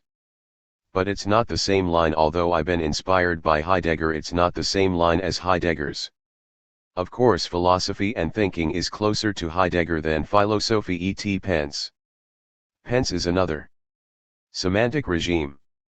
But I try not to, let's say, reduce any kind of thinking or questioning to philosophy, not even to reduce philosophy to questioning, the way Heidegger, at certain points, did.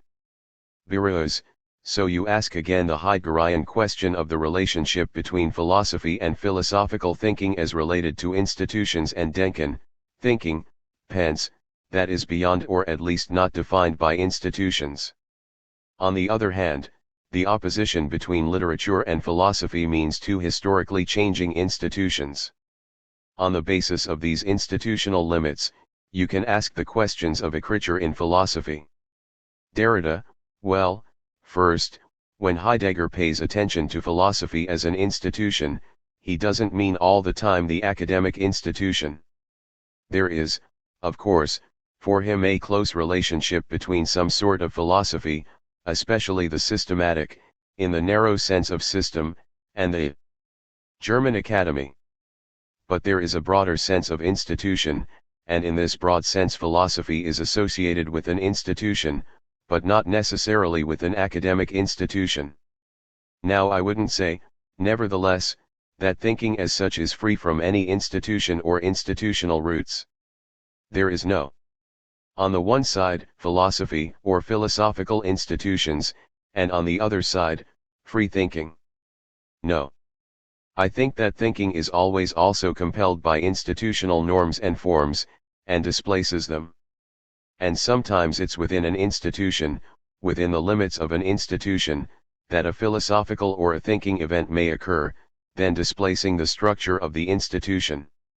Because, it's related to institutions, but not defined by them. Derrida, not exhausted by them. Yes. Krieger, could you speak a little more about one element in the paper and that you referred to in your talk? I think you said at one point in your remarks that you opened with today that Western philosophy is privileged. I thought you said that Greek or European philosophy is, in a way, privileged. Because, could I add to this? You say also that philosophy is bâtarde in this regard. Derrida, yes. And my statement is a bastard from that point of view. Because I say at the same time, you cannot use the word philosophy and refer to philosophy while ignoring its Greek origin. Otherwise, we would simply treat the word philosophy as a conventional word. So it is Greek, it has been Greek, which doesn't mean that philosophy in its history is philosophy only to the extent that it refers to the Greek origin. Even at the origin, in its Greek moment, there was already some hybridization, some grafts, at work, some differential element. So I think we could, at the same time, recall the Greek origin, the link that philosophy keeps with the Greek memory, and nevertheless welcome events which have totally displaced this Greek memory. Egyptian, Jewish, Arabic, and others. And the difficulty we have, and Heidegger has, in assigning an origin, whether it's Plato or whoever. This origin, even in terms of language, in terms of poetics, the way language was treated, there is no homogeneity, there is no single origin. And that's why there are events. Qingxian Wang, this is a very interesting discussion. I was a little confused in the beginning by your conversation, between the presenter and the chair, about the theory that philosophy is the right thing to teach, whereas literature is not for education. But then in the process, you mentioned something else. I think Pauline will agree with me that for about 2000 years the Chinese educators wouldn't use stories or novels to teach students because they thought that kind writing would confuse the students. And that's exactly what you define in the process for us. So the Chinese educators did perceive and somehow share that idea, your explanation of Kant's idea about what to teach to the students and what not to teach. In connection with this, I do have one question here. I like to use my own language and ask, do you think philosophy is an organizer of thought, or is it a generator of thoughts? Derrida, it's a terrible question because I would like not to choose between the two and others, organizing and producing. Generating. There are structures of, let's say, speech acts which at the same time, in the same movement, produce and organize. A performative, for instance, is something which produces an event while using, organizing a given material. Words exist. We have the treasure of grammar, the treasure of a lexicon. You have conventions. All this has to be organized in form. We have to shape this. So we shape, and at the same time, we generate something new. So every new event, every newness, is at the same time shaping and producing. So I think if there is such a thing as philosophy, we could demonstrate that it is a reflection on what is, a question about what is, and the question and the reflection is what we call organizing. It shapes, it comes after the fact. There is being, and we have to think and to organize our way of apprehending it. But at the same time, the new experience, the new approach, the answer to this question is an event. It's something which produces some new thinking. So I wouldn't choose between the two. If you look at the history of philosophy, every great philosopher thinks or pretends, claims that he is simply reflecting, recollecting what has happened, describing being. And he answers the question, what is being? Or what is history? The answer to this question doesn't, in principle, generate anything. It's just a reflection, a description, a constative gesture, a theoretical gesture. But at the same time, it's a praxis which produces a new structure, a new event, a new language, and it's something we do all the time, that is organizing and generating. Beller, Jacques, a number of participants want to comment. However, since I'm moderating, I want to establish a line of thought in order to keep everything nicely together. Since we have discussed your concept or your notion of philosophy so thoroughly, we want to know whether you claim that it is not Eurocentric, that this notion of philosophy propels you beyond the antithesis Eurocentric/anti-Eurocentric. Is that a correct understanding? Derrida, yes, I said two things at the same time, which means that I'm not sure that there is such a thing as Europe, or Europe as a center, or a center of Europe. So in fact what I had in mind is of course about Europe, about what we call centrism in that case. Krieger, what could be Eurocentric without there being a Europe? out of a self-deceiving notion that there is a Europe and that we know what it is, even if we don't? Beller, yes, but on the other hand, if someone like Kant or Hegel or Heidegger starts out with this notion of Greekdom, of what the Greeks are, that is a clear Eurocentric line, whereas with the multiple use of origin and beginning you avoid this. Readings, I was originally going to ask something that you've already been asked, which is, what does philosophy name? And I want to ask you a question which is based on noting what seems to me an interesting and really productive irony in the relationship between the description you've given of philosophy, where you have both a functional and an institutional history of usage which is hybrid and multiple, and an attempt to hold together something like the fact that it is a Greek word. And I want to relate that to your initial point, which I think is absolutely right, which is that the world hegemony of English is not simply a matter of technological power, it also has to do with the way the English language works as opposed to the French language, the historical absence of an academy or any solely prescriptive institution concerning the language. And I wanted to sort of ask you something, which is, it seems to me that the relationship between prescription and use you've given in your definition of philosophy could be interestingly related to the relation between prescription and use in the development and modification of the English language, and the kind of flexibility and universalism that the English language has in relation to, shall we say, the French, and the reason for the English language's replacing it as lingua franca, which I take not to be solely historical, but also to be the question of the way in which bastardization, graft, and hybridization has proved so much more successful in English. One other footnote. In a sense I would say your notion of philosophy is in that peculiar and paradoxical sense much more English or Anglo-American than Anglo-American philosophy, which is philosophy ceasing to be philosophy because it is becoming expertise. Derrida, 2 points.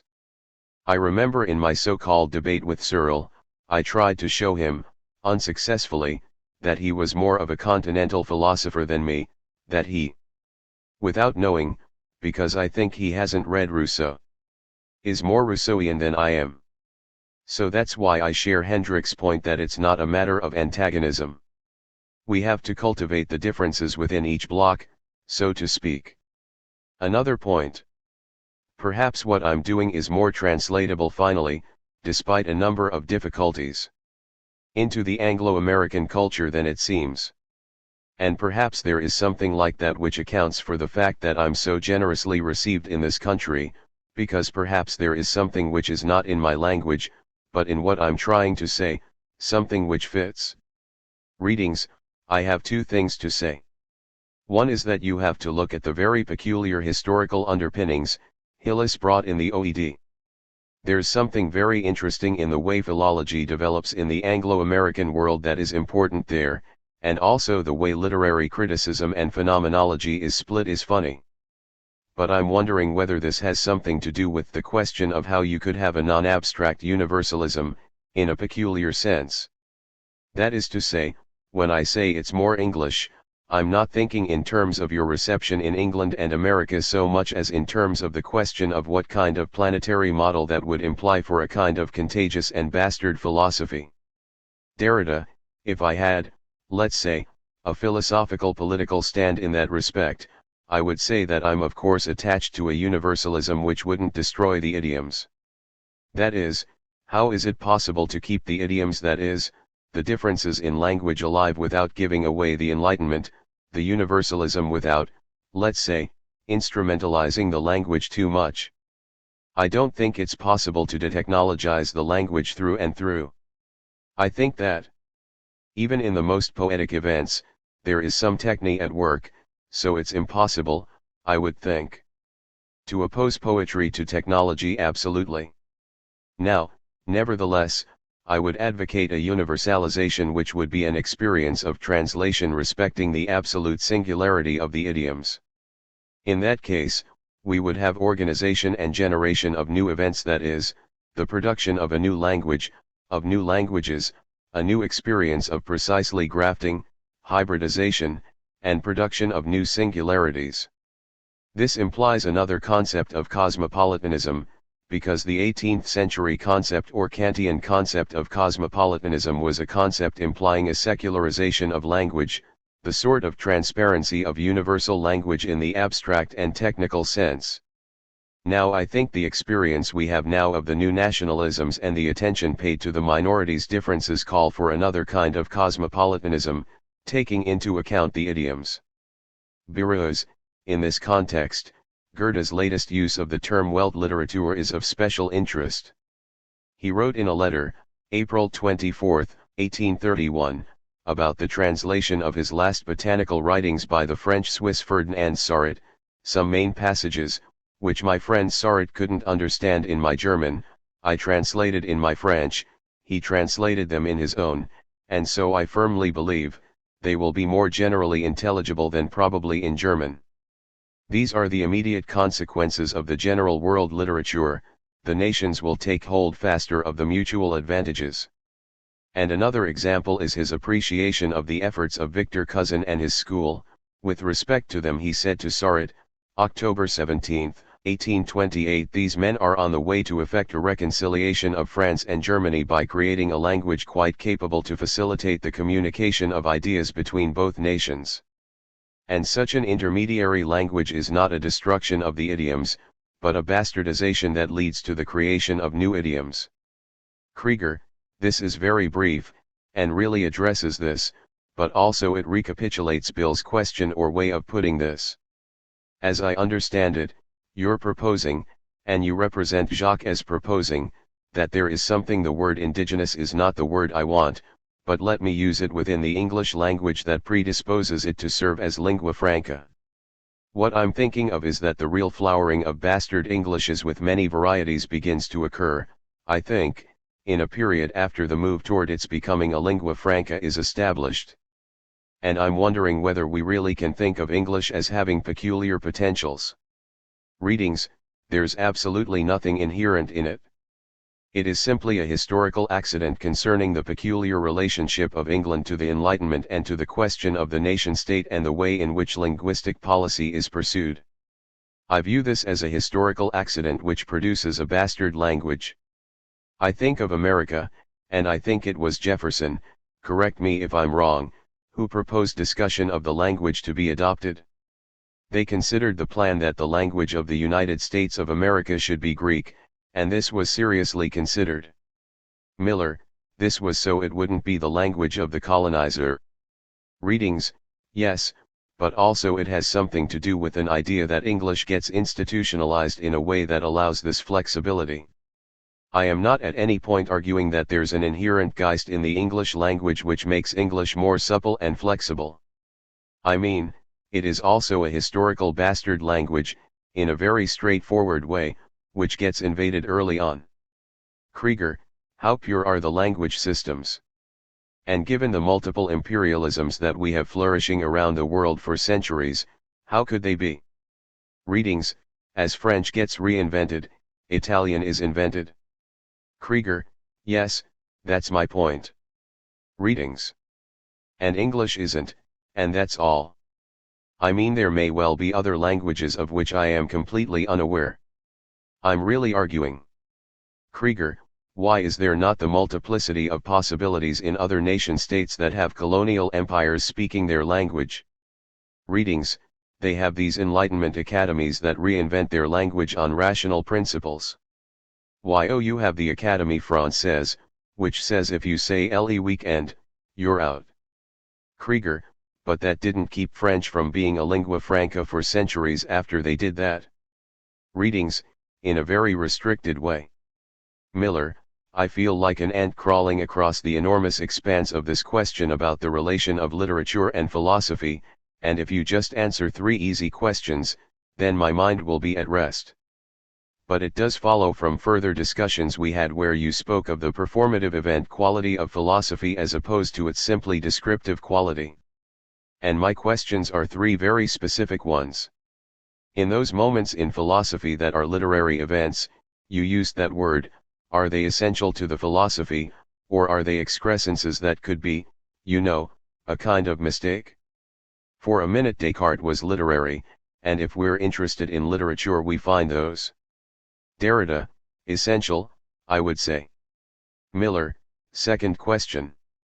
Tijo's literary moments in philosophy, are they any longer definable by the philosophical concept of literature? You began by saying that the notion of literature was a philosophical concept. And the answer is Derrida, I would say no.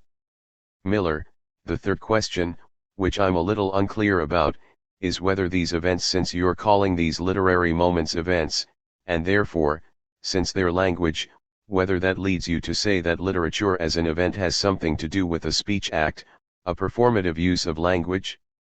The question is whether it's an accident that you speak of those literary moments in philosophy as events, and then go on later on in your discourse, in answer to the question about whether it's descriptive or constitutive, to say, well, it's an event, it's a speech act, it's performative.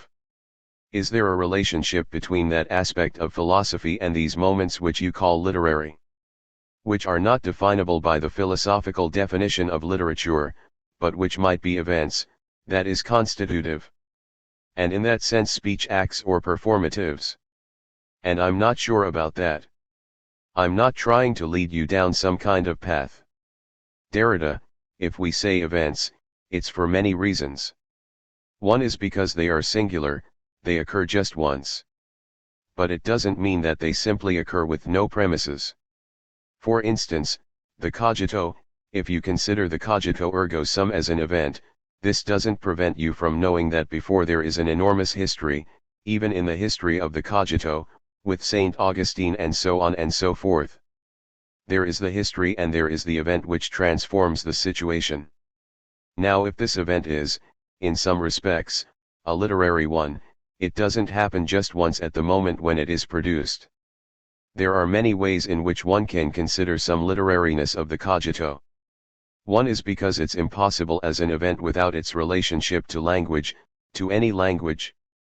Then because if you reconstitute it, then in the whole structure of this event you have to take into account the fabula, the fiction. So there is an intrinsic fictionality at work in this cogito ergo sum. Now this poeticity was not registered or recognized at the moment when it was produced. That's why it's only a function. It's much later, perhaps in the 20th century, that we read things differently. It's a process.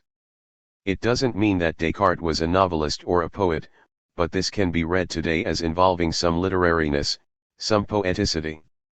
And this is still in the process, in the collective process, and it's not the signatory who decides whether he writes literature or he writes philosophy. That's why I insist on the functionality.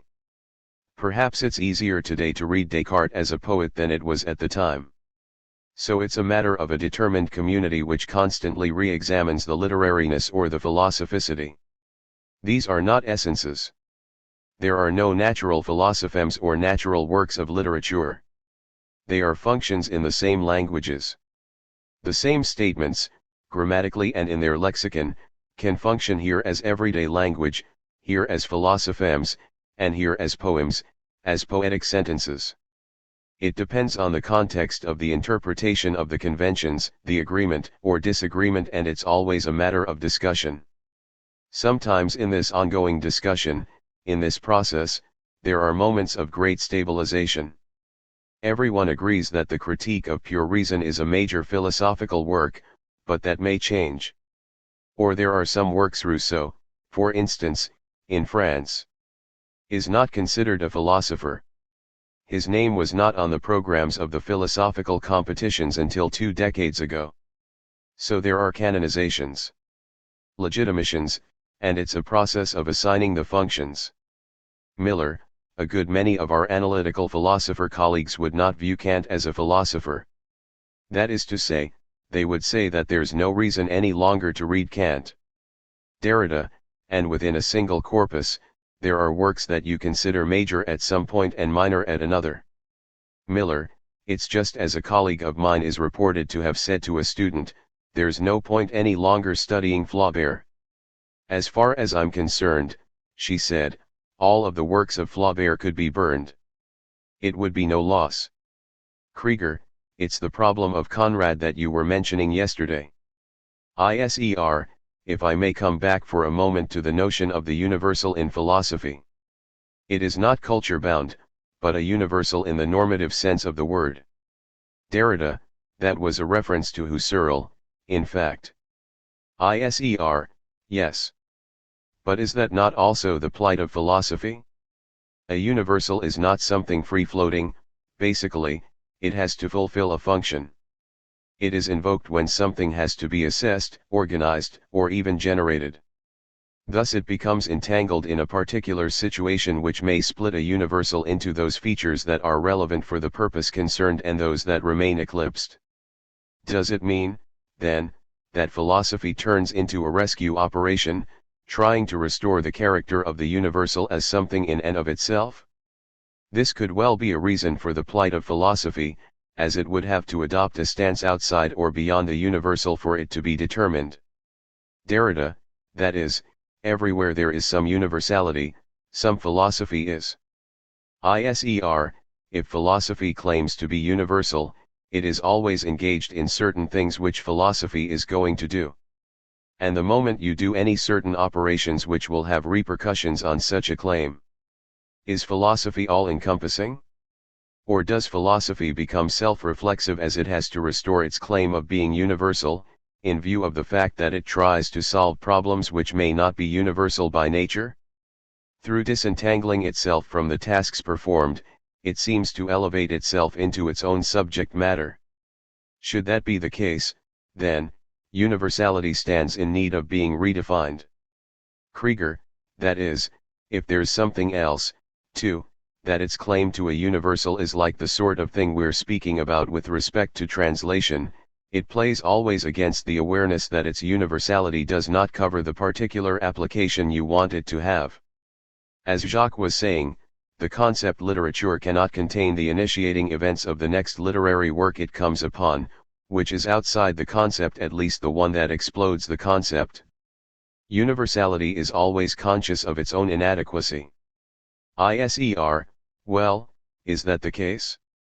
I would be inclined to say that in each of these instances, what claims to be a universal loses its innocence. Universality may always be on the verge of losing its innocence, because it is prone to become functional. Derrida, I think no philosopher would ever dispute the history of philosophy as trying to constantly correct itself, adjust itself to new contents without losing its universality. ISER, true. Derrida, the universality that Rousseau refers to is not a given universality. He was struggling against the tide at the time. He would not deny that the philosophical works, languages, systems belong to some extent. So they were radically determined. But the philosophical project as such, the pretensions, the philosophical claim is a universal one. So it's in the name of this claim that constantly philosophy has to readjust itself to formalization in order to integrate new contents, new determinations, and so on and so forth. That's why, if we keep Rousseau's example, at the same time Rousseau was claiming that phenomenology, through reduction, and so on, could reach the absolute certainty beyond any doubt of a cogito again. This is absolutely universal, immediately universal, but nevertheless historical. There is a transcendental historicity with a transcendental ideal. So at the same time you would say, well, we have an absolute ground in the cogito, in the ergo cogito, and because of this ground, which is beyond any doubt, we can build an ideal phenomenological community with an infinite historicity. In trying to comprehend, to embrace new contents, new determinations, new sciences, the progress of sciences is also infinite, and philosophy should be able to measure itself against this movement. I'm not subscribing to this. But I'm just describing the process. ISER, sustaining such a claim implies deconstructing all the trappings in which universality parades. If so, then, philosophy claims toward universality, and constantly getting functionally entangled, produces stretches of wasteland as it is constantly in negotiation with itself. Derrida, don't think too quickly that I'm on the side of deconstruction against philosophy. We shouldn't give up this effort to universality and to try to think what's happening in science and politics, and to formalize philosophy's own language, and so on and so forth. That's why deconstruction is nothing against philosophy. I did not really intend to subject what you had said to deconstruction. Still, if you look at the current situation, especially in Germany, in which philosophy is concerned with its own history, you get another manifestation of how philosophy is always involved in and tries to cope with situations. And such an involvement is built into philosophy's claim to be universal. Derrida, which implies not only an attempt to integrate new scientific events, technology, political events, what happens today with the international institutions, we have to build a new role for the philosophical past. So the universality would be the changeability of that. Derrida, changeability. I think for me, well, Plato is an example. I think his work is something that we have to read again and again. It's a task, as urgent and necessary as the integration of a new role, new scientific results, and so on and so forth. I just have one comment. I always think poetry is universal. In your discussion about the importance of the universality of philosophy, I see that if I just replace that word philosophy with poetry, it sounds almost the same. Derrida, I have no objection, except that the way it exists, it hasn't meant poetry all the time. Although I understand that today a good philosopher could write good poetry and vice versa. But I would not like to simply drop the name philosophy, although I agree with you that there is no essential difference between some poetry today and some philosophy. But I think that each time an event, be it linguistic or not, or a written event or not, each time an event produces more universality, the more it opens the way, it is at the same time philosophical and poetic. Each time there is a sentence which finally calls for translation, provokes translation, becomes legible and attractive and interesting for someone in another language, in another country, then there is something philosophical and poetical occurring at the same time. Adams, I think, Qingxian, you're saying that the most particular things of poetry are the most universal. Wang, are you thinking about particular things like events, histories? Adams, the recourse to the image, I suppose, is what I'm talking about. At the expense of turning us to the vulgar here, I'm going to ask a vulgar question. What would you do about the relation of philosophy to the institution, or the departments of philosophy to the institution? Derrida, to the institution? Adams, to the university. Beller, he means a particular university. Derrida, some facts to start with, some facts. Perhaps you know that I'm considered a professional philosopher in my own country. I teach philosophy. I'm institutionally a philosopher. Krieger, we believe you. Derrida, it's a professional definition in France. I'm invited and appointed here now, I've been here for 7, 8 years. I've almost never met a philosopher in this university. I'm probably partially responsible for that, but only partially, I would claim. Why? Well, sometimes some philosophy students come to me, and they tell me that when they name, not me, but some philosophers I'm interested in, such as Nietzsche or Hegel, the professors simply laugh at them and say, well, this is not philosophy. So you have an example here of the hegemony of the analytical. Now, another fact which is more recent, perhaps sometime I would like to discuss this with you. I have some signs this year that something is slightly changed. It was almost the same at Yale, not exactly the same, because at Yale there were some philosophers with whom I could speak. Well, I would hope that some philosophy is taught in this university outside the Department of Philosophy, in English or in Comp Lit. I'm sure I have nothing against the teaching of analytic philosophy. I would advocate some tolerance and some variety, more differences. Krieger, Hazard can tell you that when he was dean, he offered a free, very fancy full-time appointment to the Department of Philosophy if they would hire a continental philosopher. Derrida, changing the reference, I would say this: I have this experience in France. I am in favor of academic freedom and the autonomy of the academic field, but I know that sometimes, To change something within the corporation, the intervention of some power outside frees the situation, is necessary. Sometimes I know that in France the current of philosophers is simply reproducing itself constantly, and if there is no intervention from the state, or from some who are outside, it will reproduce itself for centuries without accepting anything new. And I'm sure that if you don't impose on the philosophers that they appoint someone totally foreign to their own school of thought, nothing will change for centuries. Krieger, do you remember at the first day or second day of our meeting this week, you spoke of the violence of censorship? You spoke of Rushdie, and so on, and I said at that time that there are other kinds of censorship that are not so violent, but just as effective without killing anybody. Derrida, I know that. I've experienced this all my life in many countries. Krieger, you meant when you spoke of democracy, and we said, within democracy, too, you believe in freedom within the university, but the university can legislate itself into a state of censorship. Derrida, in France, for instance, there is what I call the reproduction. It is perfectly democratic, legal. There are votes, elections. Nobody's guilty of anything illegal. It's simply that they elect their disciples, and the disciples elect their own disciples, and so on and so forth, and no one comes in. Bureaus, like a bad Xerox copier. Readings, this is based on a rather strange complaint, but an accurate one, which is that the French universities work as a medieval guild, in a way. I mean, I think there's a really interesting difference between the American university and the French university in terms of the fact that the French university has never quite had its modernity. I mean, it's never been modern in the sense that the American universities have developed.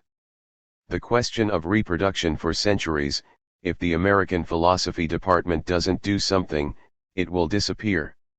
It will disappear into local expertises. Derrida, because of the market, too. Krieger, except for the technical, the scientific people. Readings, they will disappear away into other things. Adams, there are moves in some philosophy departments to attach themselves to the sciences. Pauline U, cognitive sciences, computer science.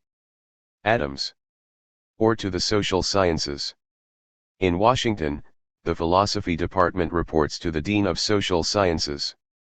Krieger, and in some ways, the IDP, the interdisciplinary program, that has attracted the biggest names at Irvine is the IDP in the history and philosophy of science, which has a very distinguished mathematical social scientist and a number of people from the physical sciences and the philosophy of science.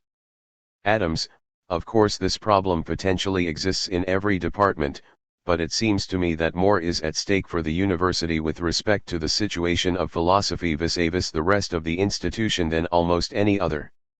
Derrida, I described a reproductive mechanism. It is not simply a mechanism, because the reproduction in the defensiveness is increased in situations of threat. That's why, 30 years ago in France, they were more interested, because the philosophers didn't feel threatened by some other philosophers. So it is because of the structure of the philosophical field that this reproductive defensiveness. Krieger, my son is an analytic philosopher. And an anecdote goes with that.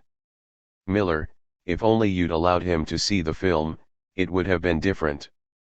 Krieger, my anecdote is that when he was doing philosophy at UCLA, I remember it was at the very time when Rorty's Philosophy and the Mirror of Nature came out. The bookstore kept buying dozens upon dozens of copies, and they were being bought up overnight, of course, by all the philosophy students. UCLA then was a major philosophy department in America in the analytical mode. And apparently the tightening up of the department with respect to its attitude toward its dogmas, which my son didn't see as dogmas, was, in our conversations, totally evident to me with every additional copy of the Rorty book that was sold.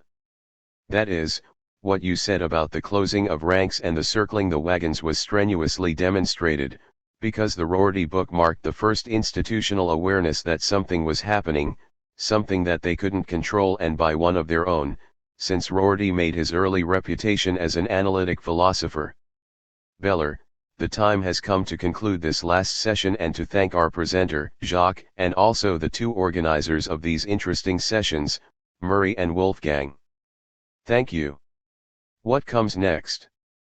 Or, after difference, meditations on the debt and duty to the right of philosophy. Peter Pericles Tryphonas. The deaths of philosophy, of metaphysics and mourning for the archive.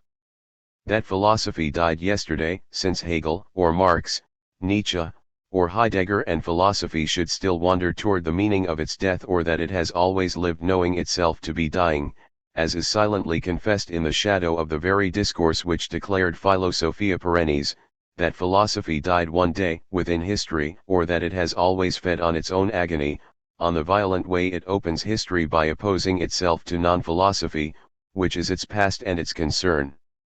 Its death and wellspring, that beyond the death, or dying nature of philosophy, perhaps even because of it, thought still has a future, or even, as is said today, is still entirely to come because of what philosophy has held in store, or, more strangely still, that the future itself has a future. All of these are unanswerable questions.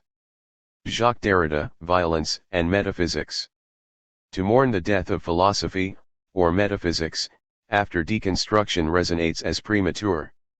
For the work or the economy of the internal emotional and psychic labor that sustains the logic driving the motivational force of this hyper-intellectualized, theoretical, act of grieving is inopportune. Its effectivity mistakenly presupposes a common and universal recognition of the end of an epistemic tradition rooted in the rise of the Occident as an archive of teaching and learning. The force of this mourning of philosophy mobilizes and is mobilized by a lamentation of the violence perpetrated against the archaeology of the letter, its arch and telos, the beginning and the finale of the history of metaphysics. Regret for the pure loss, as Jacques Derrida has called it, for an ideal consignment of knowledge, leaves a space, kenosis, for the possibility of an assembling or gathering, Versammlung, a coming together, of that which would mark the scene of a new beginning onto the futures of thinking, with no programmable end in sight. What will therefore arise from within the irreducible anteriority of the somatico-psychic experience of philosophy is the ineffable opening of metaphysics itself unto the threshold of an impossible unfolding. Point 1. And yet there is no sense, when dealing with an unforeseeable futurity within and without the body of the textual field of the logos, to philosophize a corpordu, too passionately, impetuously, with desperation, Derrida would say, so as to attempt to master the outside limits of knowledge and the inexhaustive multiplicity of its subversive domain. Which does not amount to acknowledging that the margin maintains itself within and without. Philosophy says so too, within, because philosophical discourse intends to know and to master its margin, to define the line, align the page, enveloping it in its volume. Without, because the margin, its outside are empty, are outside, a negative without effect in the text or a negative working in the service of meaning, the margin releve, aufgehoben, in the dialectics of the book. Thus one will have said nothing, or in any event done nothing, in declaring against philosophy that its margin is within or without, within and without, simultaneously the inequality of its internal spacings and the regularity of its borders. Point 3. A hyper-idealized vision that in its mad rush of looking forward to an epistemological breakthrough of infinite possibility beckons a restoration of order beyond the encyclopedia of tradition, bereft of any connections to a past and leaving behind or ignoring the historicity of a body of thought and thinking can only be a natural, uncritical, reaction. The thorough, affraying, untangling, or wearing away in degradation of the spatio-temporal organization of the structurality of the archive, after all, destabilizes the dimensions of the decisive and indivisible set of points tracing the hieratic lineage of the meaning of metaphysics, the metaphysics of meaning, and in the process minimizes the already myopic perspective and perspicacity of those hoping to actualize those first steps of faith toward the enactment of an impossible time. A post-philosophical era. Point 4. A word of caution, however, is worthwhile here, as it distinguishes the two horns of the dilemma of the ovicha of metaphysics and the fathomability of its other. To conjugate the problem of the mal d'archive, once again, both as the pathology and as the madness of the repetition compulsion, though in a different manner, concerned more with the philosophical and less fixated on the altogether moribund mourning of a philosophical death. On the one hand, all expenditures made to secure a future, for, thinking after the recognition of the impermanence, or the lack, of an absolute thought must rely on the aim to coordinate a single corpus, in a system or a synchrony 5 of repeatable structures, and hence to settle the foundation of a society, its community, its laws and institutions, what it values and teaches, protects, in short, to make real the desire to consummate, once again, the hospitality of the domicile, oikia, where we could live and be at home in being. On the other, the reconstruction of the ground of the public sphere, the cosmopolitical 6, is compelled to take place with and against the recesses of memory, mneme, anamnesis, hypomema, after the work of mourning is done, though not yet finished, and provides solace in relief of what the anarchontic, an archival, tendency toward a dismantling of the system of hierarchical order leaves us open to 7. The impression of a clean break, a breach or rupture, of the history of the archive, of philosophy and its teaching. The contradiction of attempting to close off metaphysics or put it between brackets, entre crochets, 8, to try to exclude it while still having to retain ipso facto the mnemonic trace of its operating principles in order to move beyond metaphysics, to overcome it 9, soon becomes evident. And so there is a false consciousness of the loss of the archive. Its self-deluding internalization of a condition of separation as a self-limiting idea supporting the fever of a mourning for the death of philosophy is destructive, because the focus is put on the end rather than the closure of philosophy. Point 10. There is no sense of respect for the alterity of what may or could come after the prolonged completion of metaphysics, after the trace of repetition wrought by time and difference. What was inaugurated through the extended path of the ontological quest to counter the forgetting of being sought to bring about its unconcealment, aletheia, its unforgetting, by attempting to call back into cultural and epistemic memory the conceptualization of the spirit of being and its perfected essence, defined after early Greek thinking as the self-presence of presence totally present to itself. Point 11. For this well-rounded circularity was the beginning and the end of philosophy.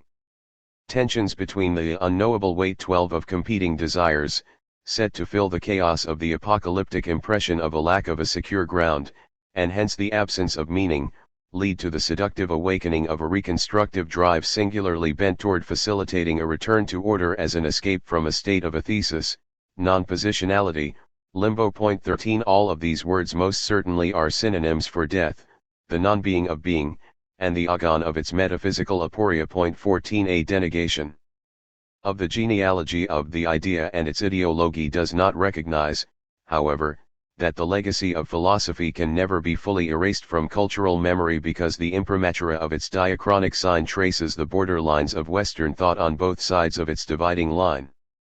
The agonia of fighting against the renunciation of that which we desire to keep close to home because it is familiar, heimlich, because it is familiarity itself where we live and dwell, is saturated with the sense of the need to identify a meta-language for externalizing the experiential loss of a stable center of meaning in the syntagmata of metaphysics, and to facilitate the releasing of an excessive melancholia resulting from the post-mortem subject losing faith in its semiotico-psychic attachments to an ordered conception of life world, Lebenswelt, bit by bit, Einzeldurchführen.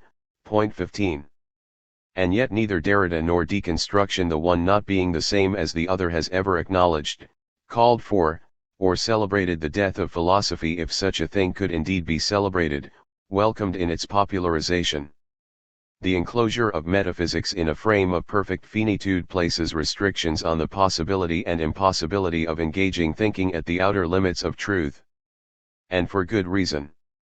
Taking the step / not beyond, paodella, philosophy cannot likely be accomplished, without philosophy, if it can be accomplished at all, which is really another way of saying it cannot.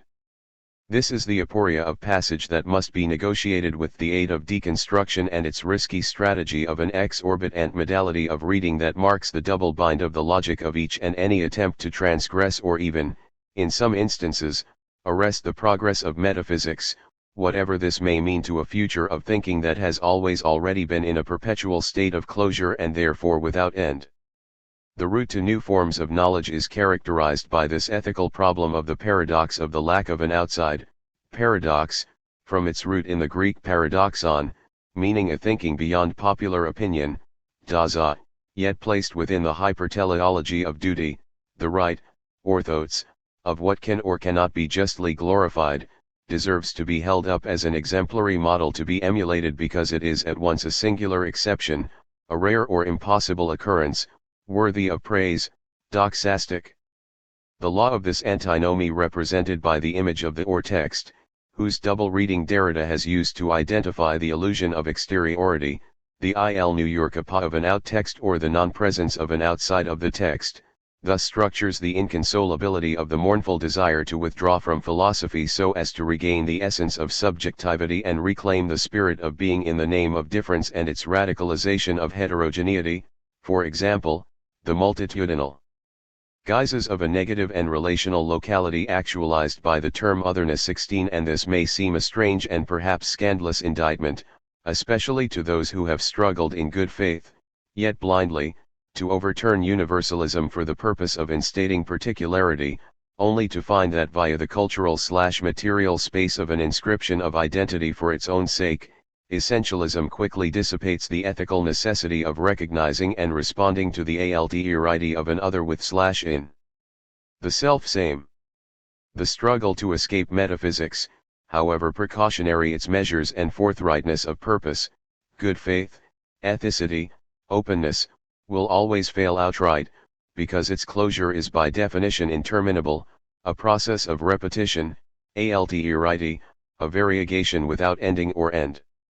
The incommensurability between this lack of an opening and the overzealous push to enforce a moment of finality becomes the enigmatic center of the paradox that suspends philosophy amid mirrored images of its past achievements and the impossible dreams of its future glory. But then, the ethical questioning of the trajectory of metaphysics and its hypergenealogical aftermath, beyond end and closure, still persists. It proceeds mainly along the paras or axis of these guiding lines. Questions persist.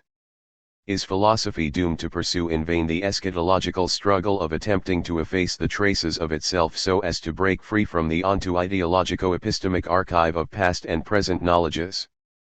To effectively look forward to bringing about its own death in order to recreate itself anew, by seeking to step beyond and by doing so step/not beyond the ground of metaphysics and its institutions? Is philosophy without philosophy possible? Desirable?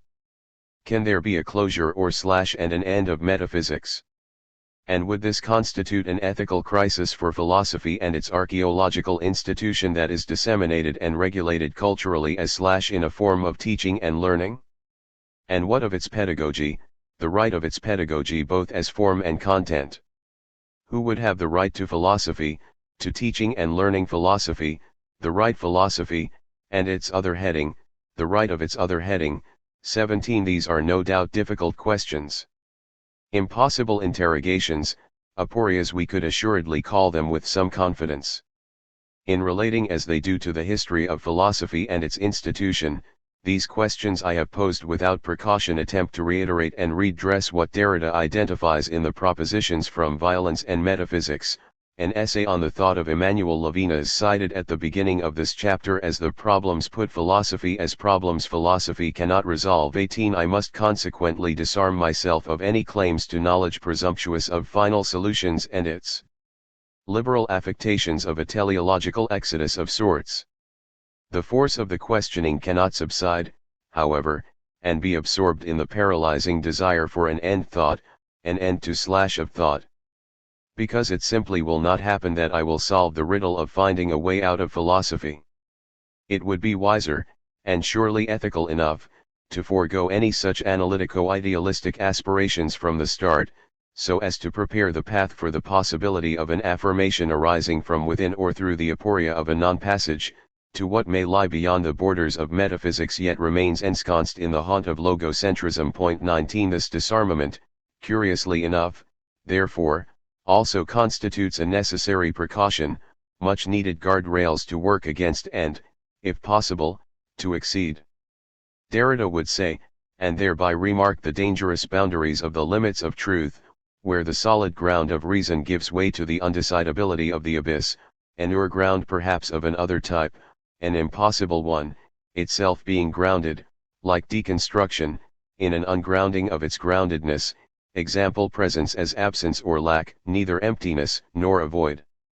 If I were wholly bound by a finite sense of the debt owed to the scholarly duty of attempting at all costs to reach terminal rather than provisional conclusions that are intended to wrap up research and halt discussion, I would not be predisposed to what may unexpectedly announce itself out of my rereading of another of Derrida's educational texts that I have temporarily suspended as I attempt to engage these fundamental questions concerning the right of philosophy's birth and death, and the ethics of its body of teaching, also of its teaching body, cor insanent. Still, it is not a matter of throwing all caution to the wind in order to make laudable pronouncements. So, I will proceed according to the caveat Derrida applies to his original presuppositions, and works around, as well as under. It may even be that these questions are not philosophical, are not philosophy's questions. 20. The thought is remarkable, especially considering the fact that not so dissimilar questions regarding the future of metaphysics have been posed at different times during the recent history of philosophy in a variety of registers, pitches, and tones, apocalyptic, idealist, and otherwise, by Immanuel Kant and Martin Heidegger, for example. 21. But with Derrida and the deconstruction of logocentrism, we are cognizant of the need to move to new ground now, after and out of the path of idealism and ontology, to proceed ethically with and beyond the debt and duty owed to the archaeological excavations of a past time. Only through a responsible questioning that rises out of what is said and left unsaid in the Western tradition of metaphysics can a reaffirmation of philosophy as the interpretational moment of a disciplinary line of inquiry, as the translation of an institutional framework, and as the enactment of a pedagogy potentially occur. Derrida, and I have said this before, has consistently tried to make an epistemic shift from ontology and a classical thinking of difference to deontology and the affirmative ethics of difference, with the help of deconstruction, an institutional practice for whom the concept of institution remains a problem. 22. The ethical moment of this opening of location and locality, the space and place, chorismos and chora, from which to engage and facilitate a return to questions of academic responsibility in hopes of transforming the ground of thinking and practice, is vital for what is at stake, that is, for the future of philosophy itself. Despite its wanting to reach the point of a certain exteriority, non-closure, alterity or otherness in relation to the totality of the age of logocentrism, 23. Deconstruction nevertheless must remain hopelessly and forever tied to the normative discourse of metaphysics. But it perseveres in taking an affirmative line of questioning with respect to the reductive formalizability of binary thought and its hyper-simplistic, tele-idiomatic construction of the ontological difference of identity in both conceptual and empirical terms. Deconstruction, whether it wants to or not, redefines the conditional determinacy of the axiological limits to thinking that it meets and will ultimately test, so as to converge upon uncharted destinations of thinking, teaching, and learning without the confines of a ready-made, etymon, contextualized map, an inalterable archive of what knowledge is of most worth. Its duty to question what is held sacred, taken for granted as truth, always in boldly capital letters, even venerated, risks both all and nothing because of its open responsibility to the other, whose effects on the formation of the subject and subjectivity are incalculable. This is what Derrida's careful resigning of deconstruction to a reconsideration of the problems of philosophy that I cited at the start of this chapter entails, implies, signifies. And, of course, dare I say it, more, as we shall see.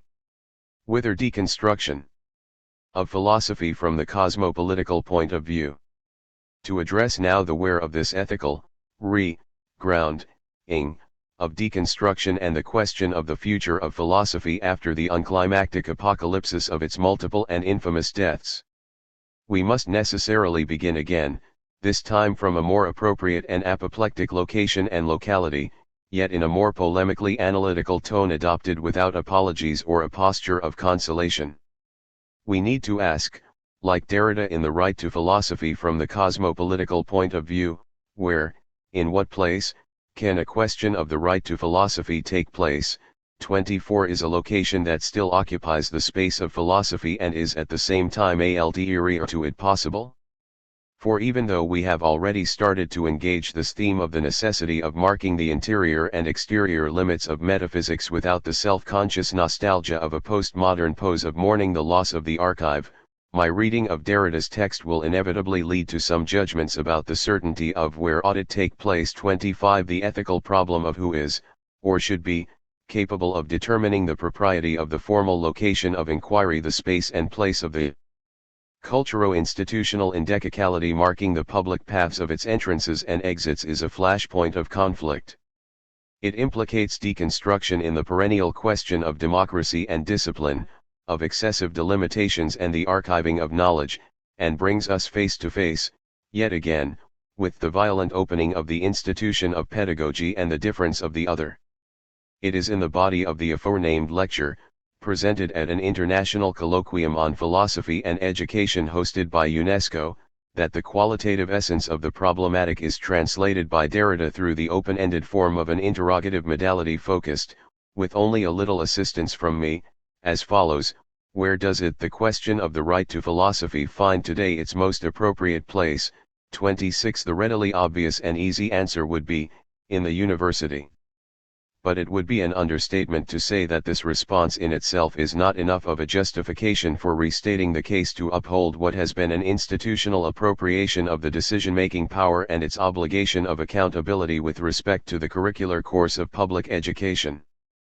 Although this tidy retort in the university may suffice, and it surely does, for those who like and are adept at building walls around the right to philosophy as the private property of a select few, the self-chosen ones, who have the discipline and training to think and do philosophy properly, it does not show a love of philosophy, a desire to embrace the asking of questions, as John D. Caputo puts it, always from a love of what philosophy loves: knowledge and truth, no capitals, please, and ethics and every other honorable and prestigious name in philosophy's intimidating repertoire. 27 The moment of axiomatic interrogation can be taken further to address the academic responsibility of educational institutions, and by extension those who teach, work, and live in and, perhaps, for them, as this is how the teaching body, le corps enseignant, begins and where it ends. 28 What does this mean exactly? To say that a pedagogical institution and those who are a part of it possess total and unabiding and hence irresponsible and unaccountable control of the intellectual domain they survey is to surmise a legacy of exclusion. There is no space left to welcome another. It is a question of affinity and openness toward embracing the difference of the other without giving way to hesitation or reservation, empirical qualification and moral judgment, let alone indignation. The very thought of it, the very idea. But what does this have to do with philosophy as an institutional discipline, with the curricular organization of its knowledge and its learning, with teaching? Deconstruction, if it could, would probably answer, everything and nothing.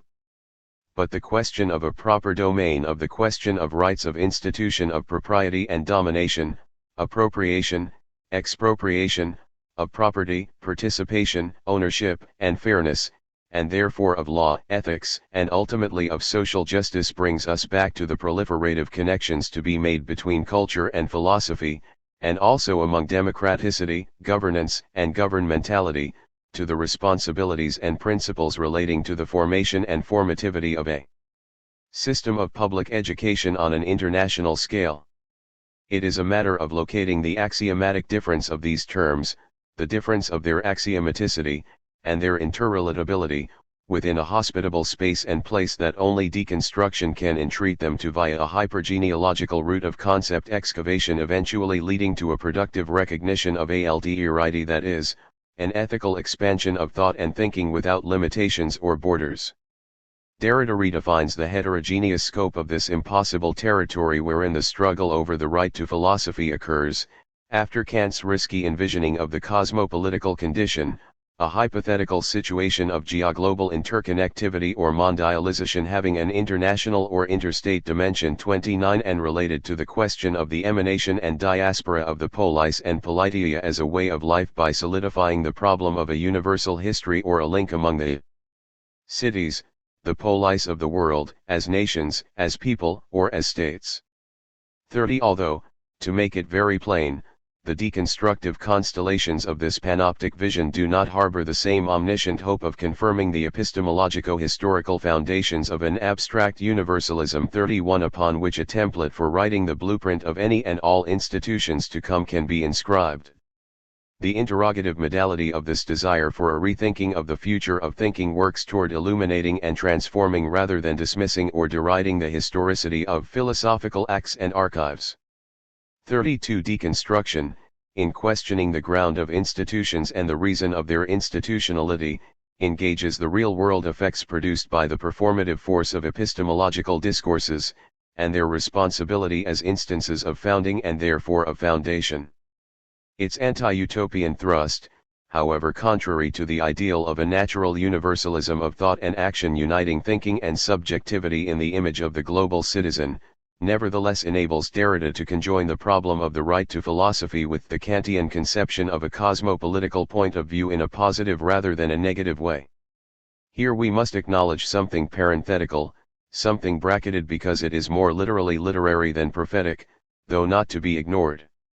The title of Derrida's lecture alludes to idea, in view, of a universal history from a cosmopolitical point of view, Idee zu einer allgemeinen Geschichte in weltbürgerlicher Absicht, one of an ensemble of Kant's writings that can be described as announcing, that is to say, predicting, prefiguring, and prescribing a certain number of international institutions that only came into existence, qui nontvu jour, in this century, for the most part after the Second World War. These institutions are already philosophemes, as is the idea of international law or rights that they attempt to put into operation. 33. The intertextual association sets the tone for a rereading of the reading of the event and its surroundings, which Derrida performs then and there. It reauthorizes the focus on recognizing the legitimacy of UNESCO as the privileged place. 34 For asking the question of the right to philosophy from a cosmopolitical point of view.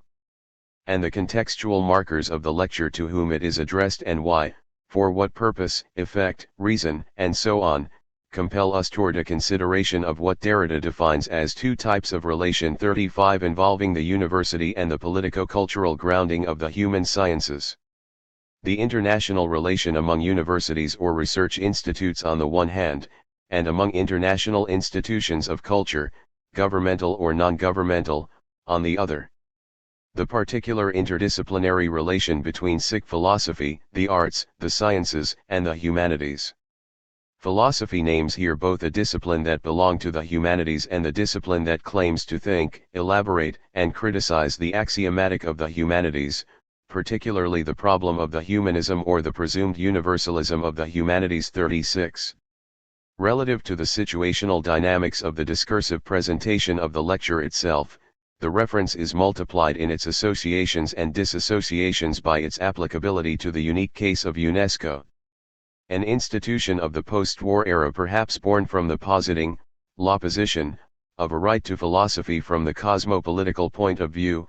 37 It imbibes in its constitutional commitments and formal configurations an assignable philosophical history that implies sharing a culture and a philosophical language. 38 That is, it implies the exchange of a tradition of knowledge and knowing as articulated by the continual reaggregation of the logic of the letter, the terms of its reading, as production and reproduction, and the domain of its archive.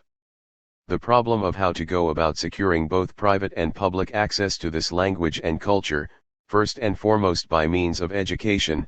39 Involves, more or less, the working out of the two types of relation Derrida identifies as being central to answering the question of academic privilege, who has the right to philosophy, and the power of location, how and why.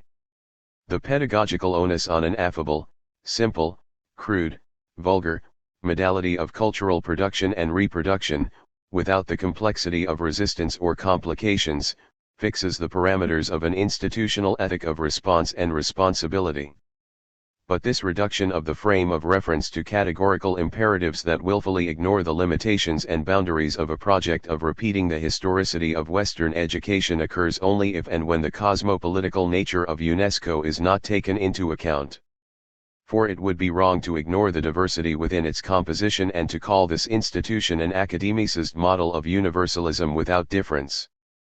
Derrida explains the emanation of the cosmopolitical view and its gathering of multiplicity through the image of a charter, constitution, treaty, settlement, founding document, statement of rights and obligations, laws, etc., so as to underscore the implications of the covenant of relation UNESCO enacts by involving a contractual obligation between philosophy and action that articulates the ethical terms of its responsibility. All the states that adhere to the charters of these international institutions like UNESCO, the United Nations also commit themselves, in principle, philosophically, to recognize and put into operation in an effective way something like philosophy and a certain philosophy of rights and law, the rights of man, universal history, etc. The signature of these charters is a philosophical act that makes a commitment to philosophy in a way that is philosophical. From that moment on, whether they say so or not, know it or not, or conduct themselves accordingly or not, these states and these peoples, by reason of their joining, par leur adhesion, these charters or participating in these institutions, contract a philosophical commitment. Therefore, at the very least, a commitment to provide the philosophical culture or education that is required for understanding and putting into operation these commitments made to the international institutions, which are, I repeat, philosophical in essence. Point 40. An organization of many parts and partners, nations, states, and peoples whose materiality comprises and cannot but exceed the conceptual totality of its essence. UNESCO bears both the response and responsibility for this question 41 of the right to philosophy, and for a reconsideration of the obligation to unite response with responsibility within the milieu of the international and interdisciplinary institution of the university and other places of research it represents by virtue of its associations. The very form of this question concerning a question, au sujet d'une question, namely where, in what place, can a question take place, 42 implies both complementary and contradictory assumptions, also judgments. On the one hand can be found the need for an adjudication of the legitimacy of the opportunity given or taken to respond to the question of the right to philosophy and the determination of its most appropriate place, its most proper location. On the other, it goes directly to evaluating the quality of the response. But these aspects are not unrelated, insofar as such ethico-qualitative judgments also make necessary an identification of who would have the privilege and opportunity of participation in curricular decisions about the future of the philosophical discipline, and why. We shall get to this a little bit later. It is enough to say now that this will lead us toward the impossibility of the future of UNESCO, and to the global diaspora of philosophy education. That is, to the institutional interconnections of a democracy to come with a pedagogy to come, and the potentially diverging paths of its filiations and friendships. What is held close, in affinity, to the spirit and the heart, not the mind. But going back once again to the image of UNESCO as the overriding reality and symbol, the objective correlative, of what would thus, perhaps fundamentally, be the privileged place 43 for asking the question of the right to philosophy. The necessity of its very existence, certainly less than fate but more than chance, enjoins us to inquire after the historicity of the institution and its ideoground from the Kantian delineation of the cosmopolitical point of view. This is easily justified by Derrida. One would say that there are places where there are grounds for asking this question. That is to say, that here this question is legitimately and rightfully not only possible and authorized but also necessary, indeed prescribed. In such places, such a question, for example, that of the right to philosophy from the cosmopolitical point of view, can and should take place. Point 44. By citing the grounds of a deconstructive propriety, Derrida prepares the way to radically modify the idealist presupposition of a plan of nature that aims at the total, perfect political unification of the human species, die vollkommene Bürgerliche Vereinigung in der Menschengattung, 45 through the unfolding of the history of the transcendental unity of the idea. Kant's ethical universalism, and its infamous Eurocentric bias, is used in a novel way. It is turned toward the question of the right to philosophy to mobilize the cosmopolitical as a viewpoint not only for reconceptualizing the eternal becoming 46 of being in the world, but as a new approach to realizing the impossible futures of a progressive institutionality to come and the unforeseeability of its educational methods and apparatus. This does not simply mean a securing of the opportunity for freedom in thinking and teaching, neither does it defer pedagogically or ethically to the teaching of thinking without reference to the tradition of Western episteme, however it may be defined in curricular terms. I have emphasized this earlier. Derrida cites the Kantian notion of the cosmopolitical to reawaken and to resituate the Eurocentrism of the concept and its implications for reinscribing the horizon of a new community 47, of the question and the impossibility of the question, that teaches the other to question the sources of the self and the other. This may sound strange to those who envision and portray deconstruction as a destruction of Western metaphysics, its institutions, and its teachings. We need to remember, however, the case of UNESCO as an institution that is a priori Kantian in spirit 48, which is to say, it predicts a Western trajectory of thinking along a teleological axis 49 with respect to the epistemologico-cultural ideal of the infinite progress of being and the temporal procession of beings toward perfectibility, achievable or not. Anything else would be nothing but a novel, given the inseparability of the European history of philosophy from the notion of the universal.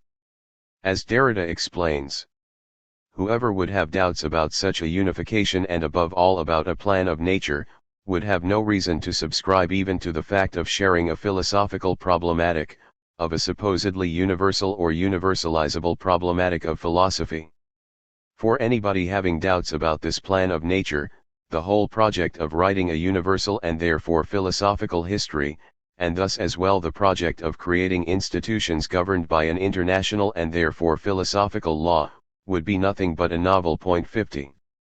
An institution is founded on memory and the material conditions of its working out as a dynamic tradition of theory and practice, philosophy and action.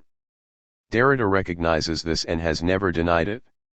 In fact, I would say his work of deconstruction is predicated on taking memory into account, accounting for the causality of its effects, its bias, its exclusions, rendering an account of what makes memory, disrupts it, constructs its limits and openings, how and why it favors. To bring the analysis back to the text we are rereading, UNESCO as an international institution is founded on the principles of European philosophy, its charter and its concepts are philosophical through and through. 51, which does not make them universal in scope or essence, despite the reality that UNESCO does attempt to influence, for the better, the educational landscape of the world picture. This latter point is important in reading the dimensions of the first. That the aim of this organization is, in theory, altruistic cannot be denied, as the logic of its existence is predicated, in principle, on the presupposition of the idea of an infinite perfectibility of human being. It mobilizes a thoroughly Western conceit and philosophical project directed toward the rectification of being as presence and the sending of itself forward in time. For Derrida, it is not a matter of questioning the existence of UNESCO outside of the scope of its mission statement and the theoretical grounds of the practical action laid out by the logic of its charter. In ethical, philosophical, and real-world terms, we can easily justify the necessity of its being there on an international, global scale, especially when considering that its charter upholds a cosmopolitical model of membership, governance, and responsibility for decision-making, sanctioning the development and sustenance of democratic means and conditions for securing public access to education. It would not make sense to dismiss or defame UNESCO either as an instrument of Western influence and cogitation or as an indicator of the extent of Western domination across the hemispheres with respect to propagating a certain philosophy of rights and law, the rights of man, universal history, 52, and so on. A critique coming down on one side or the other of its efficacy is not at all useful, but a misleading endeavor seeking an ethical refuge in the evaluative power of a binary form of metaphysical reasoning that pits the good against the bad, essentialism against anti-essentialism, Eurocentrism against anti-Eurocentrism, and so on. The end work of a critical task that freely places blame or adjudicates value for the sake of a castigation or rejection of worth is performed too quickly and easily. Its decisions are rendered by an appeal to the dictates of a universalist conception of reason and its demotic, and not at all democratic, corollary of common sense to construct the ideologico-conceptual grounds of what is good and what is bad. The judgmental edifice of its either/or rationale presumes a lack of interpretative complexity, a plainness of truth that is totally transparent and obvious to everyone, a clear-cut and unarguable judgment made with no room to fathom the possibility of opposition or exemption to the rule of law. One life world. One reality. One truth. The metaphysical value of this ethic of perception and its monological model of representation determines the non-oppositional grounds of truth. Conditional and definitive limits thereby demarcate the freedom of what it is possible to know, think, and say without offending the much guarded sensibilities of reason and good taste, however their values might be constructed and articulated as the ideals of commonly held responses to cultural institutions and practices. Difference is abdicated in favor of a community of shared interpretative responsibility and the unethical hegemony of its majority rules attitude that bids one to erect barriers against diversity, to see and talk about things only as they are or could be. For the priority of clarity as an ethical prerequisite of a responsible response is, without a doubt, everything when the analytical imperative is nothing but an exercise of choosing sides. There is a more productive approach, nevertheless, that would open up the possibility of reaffirming the utility and necessity of UNESCO as a cosmopolitical institution by recontextualizing the conditions of its founding to the new situation 53 of the present day, without having to tear down the conceptual frame of its material structures in order to set up something else that would reproduce and multiply the faults of the original. What would this involve? Deconstruction, of course. Derrida provides a way to begin reassessing and reaffirming the responsibilities of UNESCO in relation to the demands and conditions of a new international by opening up the logic of its existence as a world institution concerned with the problem of global education to the question of the right to philosophy and its teaching. What are the concrete stakes of this situation today? Why should the large questions of philosophical teaching and research, and the imperative of the right to philosophy, be developed more than ever in their international dimension? Why are the responsibilities to be assumed no longer simply national, less national today than ever, and even less tomorrow than ever, in the 21st century? What do national, international, cosmopolitical, and universal signify here, for and with regard to philosophy, philosophical research, philosophical education, or training, and indeed for a philosophical question or practice that would not be essentially linked to research or education? 54. The questions are succinct and precise. In looking forward to a future to come, they go right to the heart of the childhood age of philosophy and education, specifically European, specifically Greek. 55. In its origins that spawned the possibility and impossibility of UNESCO in the first place. Derrida does not call for an uncritical rejection of the memory of the institution, the conceptual history of the institution's memory, its Begriffsgeschichte, and so avoids the consequences of what Kant feared most, a non- or anti-philosophical development of human being and its institutions. A disturbing implication follows, as it both inaugurates and repeats the classical divisions of Eurocentrism by distinguishing those who are perceived to have civilization and those who supposedly do not essentially, by providing the ethico-logical and historico-epistemic basis for differentiating between the sources of a Western culture and the errant traditions of its others. This guiding thread of a pattern of nature 56 that Kant identifies, and the Occidentalism of its cosmopolitical trajectory, takes this history, first of all in its Greek, and then Roman, beginnings, in opposition to the so-called barbaric nations. 57. A condemning statement. A convenient instrument of representation, Darstellion, 58. Derrida calls it, this uncomplicated identification of a guiding thread. The effective influence of its trace demarcates and legitimizes the general culture of a Western subjectivity as the only authentic mode of being in the world, distinct from and prior to its alien others. This is why, Derrida says, this text of Kant's, which is cosmopolitical in spirit, according to a law that could be verified well beyond Kant, is the most strongly Eurocentered text that can be, not only in its philosophical axiomatic but also in its retrospective reference to Greco-Roman history and in its prospective reference to the future hegemony of Europe which, Kant says, is the continent that will probably legislate someday for all the others. 59 Again, it would be too easy, perfunctory, and without forethought to leave the analysis there. And, as can be expected, Derrida does not. UNESCO cannot be viewed simply as a political organon that represents and wields the interests and power of a Western intellectual imperialism obsessed with promoting its own archival essence at the expense of an other that it performatively inheres, and therefore appropriates, as part of the axiomatics and axiology of its governing charter. This negative aspect of its institutional history and historicity cannot be denied, given its Eurocentric response and responsibility, the rational ruse 60 of its origins as a union of nations, states, and peoples of equal partnership but of unequal participation, voice, power, and representation.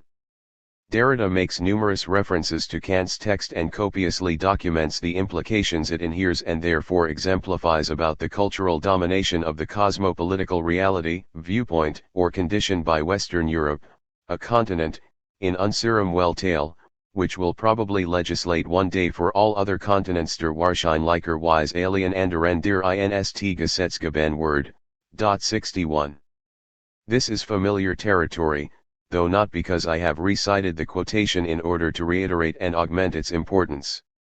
The ethical impetus of the post-colonial, anti-colonial, or even the neo-colonial moment, as Gayatri Chakravorty Spivak calls it, begins with a philosophical nod to what is, for Derrida, the legacy of the institutions and models of Greco-European memory. 62 Addressing the textual composition of this epistemic and cultural genealogy of Western knowledge, Kant's discourse is only one example of a host of writings by philosophers who possess the temerity to have made such audacious and largely accurate statements about the dominance of the guiding thread, Leitfaden, of Greek history, Griechische Geschichte. 63 With respect to explaining the unfolding of the reason of being across space and over time. The axiomaticity of this logic directed at excluding an other from the fundamental, pure, archive of its heritage would be only natural from a philosophical perspective of human historicity that narcotizes the productive value of difference and thus disallows the possibility of heterogeneous opening to a world community from a cosmopolitical point of view. As Derrida says, one encounters its Eurocentric axiology again and again, intact and invariable throughout variations as serious as those that distinguish Hegel, Husserl, Heidegger, and Valery. 64 But of course there is a difference in what Kant proposes by way of a vision of the world from a cosmopolitical point of view and its universal enactment in the form of a society of nations, despite the emphasis he places upon Greek philosophy and history, because it attempts to sublate, to synthesize and at the same time keep, the tensions of the values of cultural difference in an amicable and moral unification of humanity worked out, more or less, along the trajectory of the teleological axis of this discourse that has become the tradition of European modernity. 65 The concept of nature, and specifically the unsociability, Ungeselligkeit, Unvertragsamkeit, 66 of human being by nature, is actually the means to a salvation through culture, art, and artifice, Kunst, and reason. To make the seeds of nature blossom. 67 And Kant truly believes in the potentially unifying power of this natural or originary state of war among men. 68, again Derrida's word, and it is quite appropriate here, for in Kant's time there could literally only be a state of war among men. Because of the propensity of subjective, cultural, differences to force antagonisms, territoriality, and conflict, there is only one possible solution, that which resembles a novel-like story yet isn't one, that which in truth is but the very historicity of history. This ruse of nature 69. And here we may be amazed by how Kant's text embellishes and reveals the philosophical historicity of UNESCO. Nature has thus again used the unsociability, Ungeselligkeit, Unvertragsamkeit, of men, and even the unsociability among the large societies and political bodies which human beings, creatures, construct and are given to, as a means of forging a state of calm and security from their inevitable antagonism. Thus the excessive and unremitting military preparations for war, and the resultant misery which every state must eventually feel within itself, even in the midst of peace, are the means by which nature drives nations to make initially imperfect attempts, but only, after many devastations, upheavals, and even complete inner exhaustion of their powers, to take the step which reason could have suggested to them even without so many sad experiences, that of abandoning a lawless state of savagery and entering a society of nations of peoples in which every state, even the smallest, could expect to derive its security and rights not from its own power or its own legal judgment, but solely from this great society of nations of peoples, Volkerbund, Foedus Amfictionum, from a united power and the law-governed decisions of a united will. 70.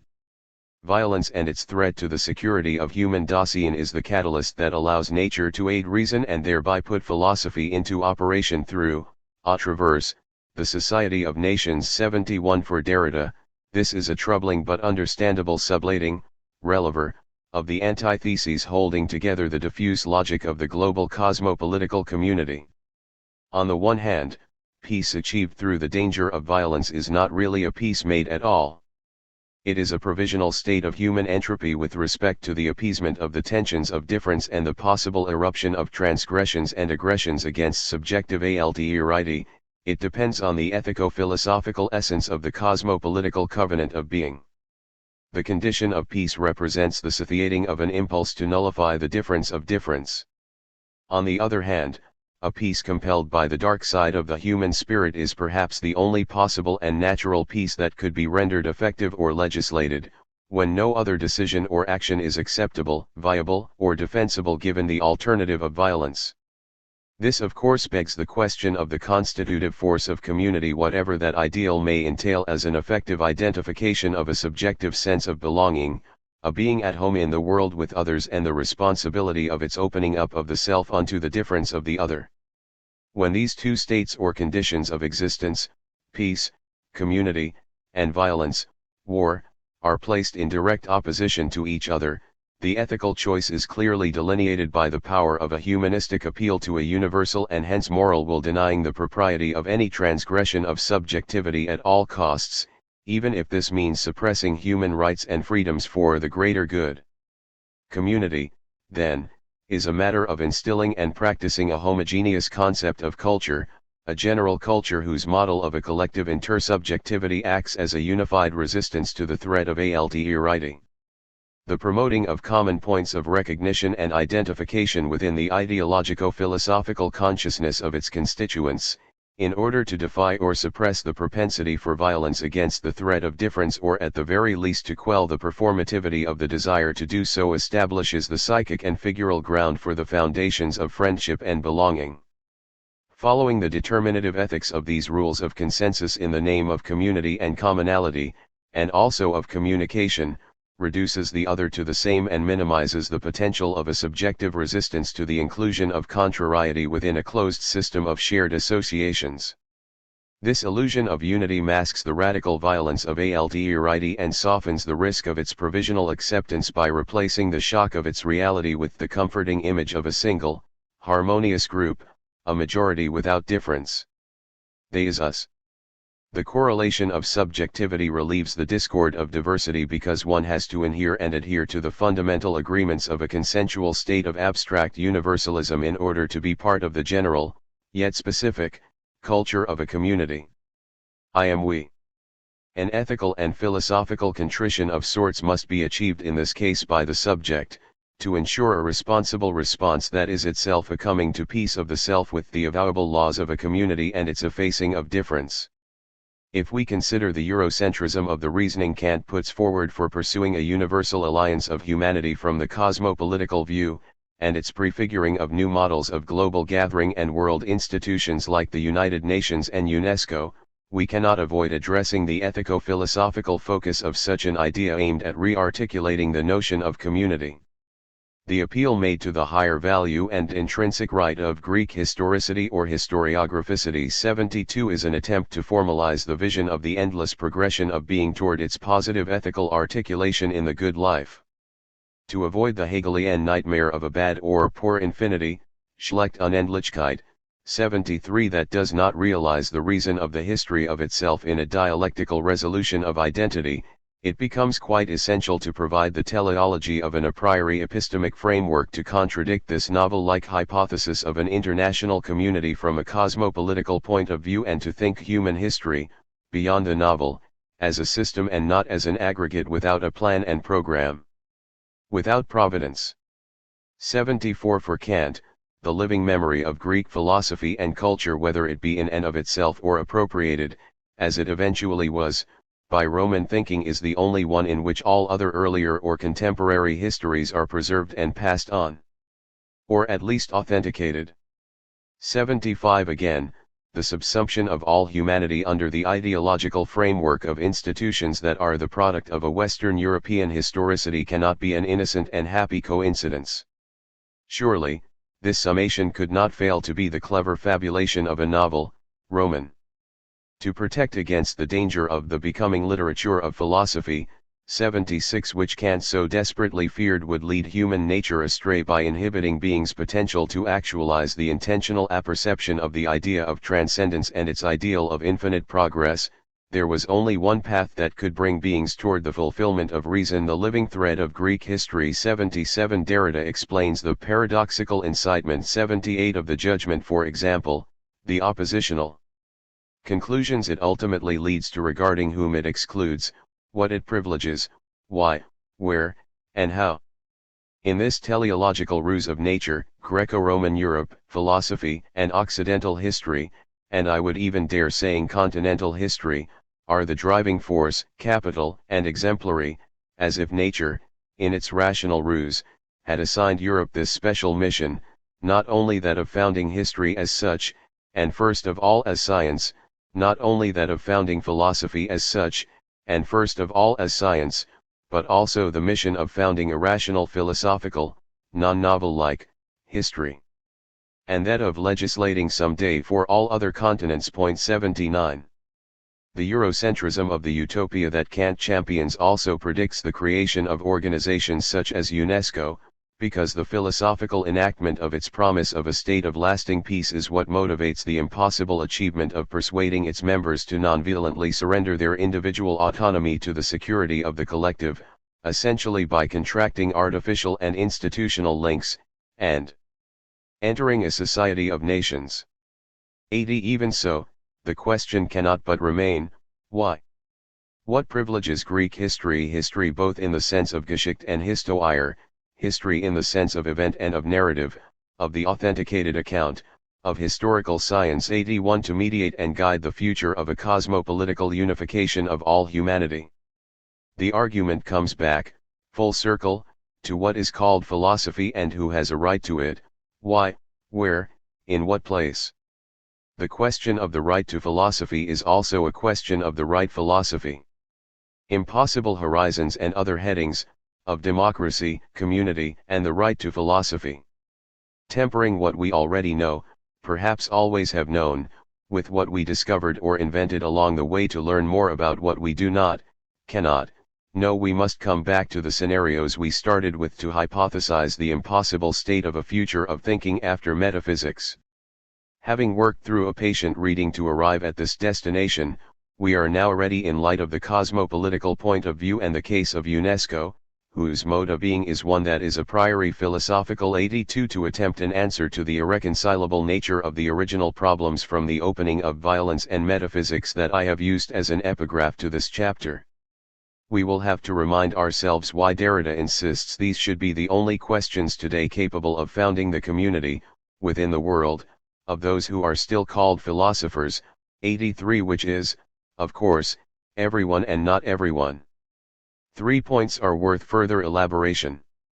All pertain to the critical issue of how deconstruction can help us to untangle, demystify, transgress the limits and limitations of the aporia of the death of philosophy, and to resolve the question of its question, and of its right, its institution, as well as the question of who has the right and responsibility to respond to it. And why? The first point concerns the post-metaphysical horizons of community, both public and academic. For Derrida, it is not a simple matter of fighting against the pronouncement of the death of philosophy, even though it may be a premature burial, or so we would like to, and have to, think.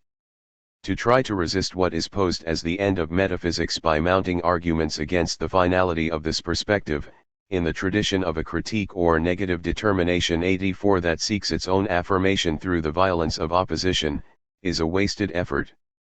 A philosopher is always someone for whom philosophy is not given, someone who in essence must question the self about the essence and destination of philosophy, 85, which is to say, the alterity of metaphysics as well as the power of its teleology is always close at hand, whether or not a transcendence of its logic ever takes place or can even happen, essentially, whether or not it is possible. Questions about the end of philosophy, and thus the end of the historicity of history, still abound. Some pose more productive challenges than others to the question, what, if anything, comes next? Nevertheless, a sense of community is, oddly enough, some may say, formed around the asking of the question of the end or the death of philosophy. And this is to be expected, when the point is just to a Heideggerian overcoming, Überwindung, of metaphysics. It is the responsibility of each individual to interrogate the limits of a sort of axiomatic, a system of values, norms, and regulating principles that justify the existence of a properly philosophical space and place like UNESCO. 86 Derrida warns that such a situation and such a duty are more particular than they seem, and this can lead to redoubtable practical consequences, 87 such as the temptation to take a stance on one side or the other of philosophy, with or against those who desire to remember and keep alive its memory or those who choose to forget the historicity of metaphysics and forswear the finality of its death. A community of the question about the possibility of the question 88 is what Derrida calls the publicly academic space of a more productive ground of inquiry into the right to philosophy than one of either support or diffidence. Such a community would neither reject nor embrace the Eurocentric historicity of Western thinking and its epistemico-cultural specificity, articulated via humanism as the infinite perfectibility of subjective being, the finding of the nature of the self and its center at the cost of losing affinity with the other.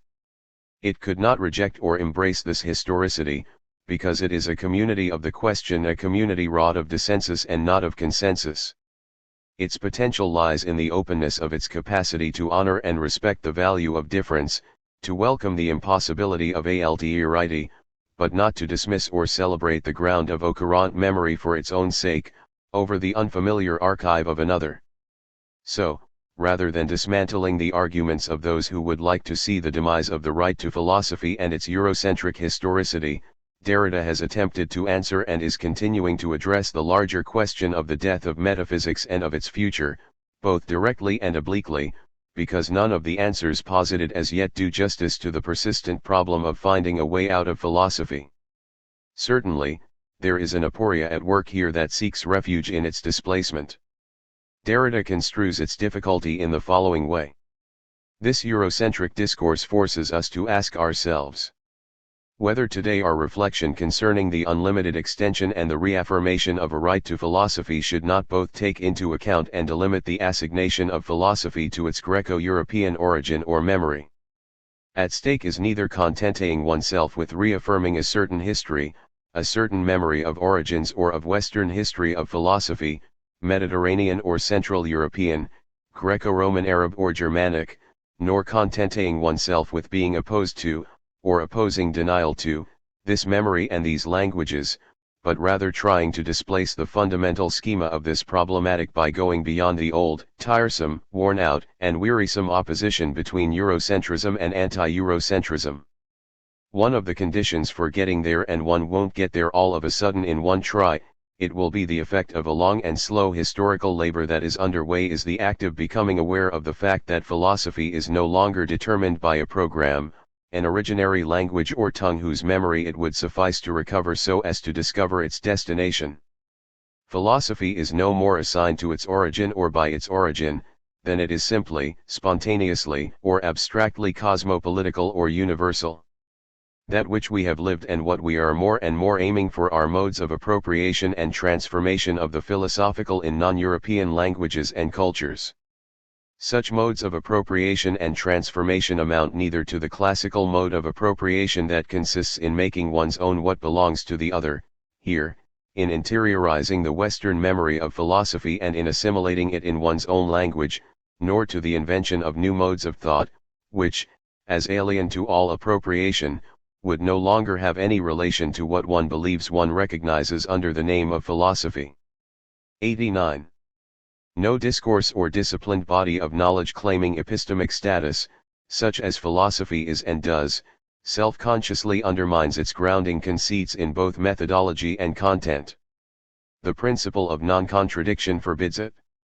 What governs the institutional legitimacy of philosophy as a scientific endeavor is its ability to render the logic of its conclusions accountable to and for the provisions of episteme laid out by the historicity of its own doctrines of self-evident truth and the generalizability of conclusions regarding the study of empirical phenomena, what its discourse says and reveals, confirms and proves by way of an experiential facticity, about being in the world. In this respect, an ethical moment attends the academic pursuit of knowledge. It occurs when thinking becomes like a science, becomes philosophy, is conceived as a universal project, inaugurates a discipline replete with models of practice to be guarded, and is not defined idiosyncratically as the general process of thought. This distinction, besides giving credence to the institutional and pedagogical formalization and formalizability of the human intellect for and within the structures of the modern university, remains highly problematic.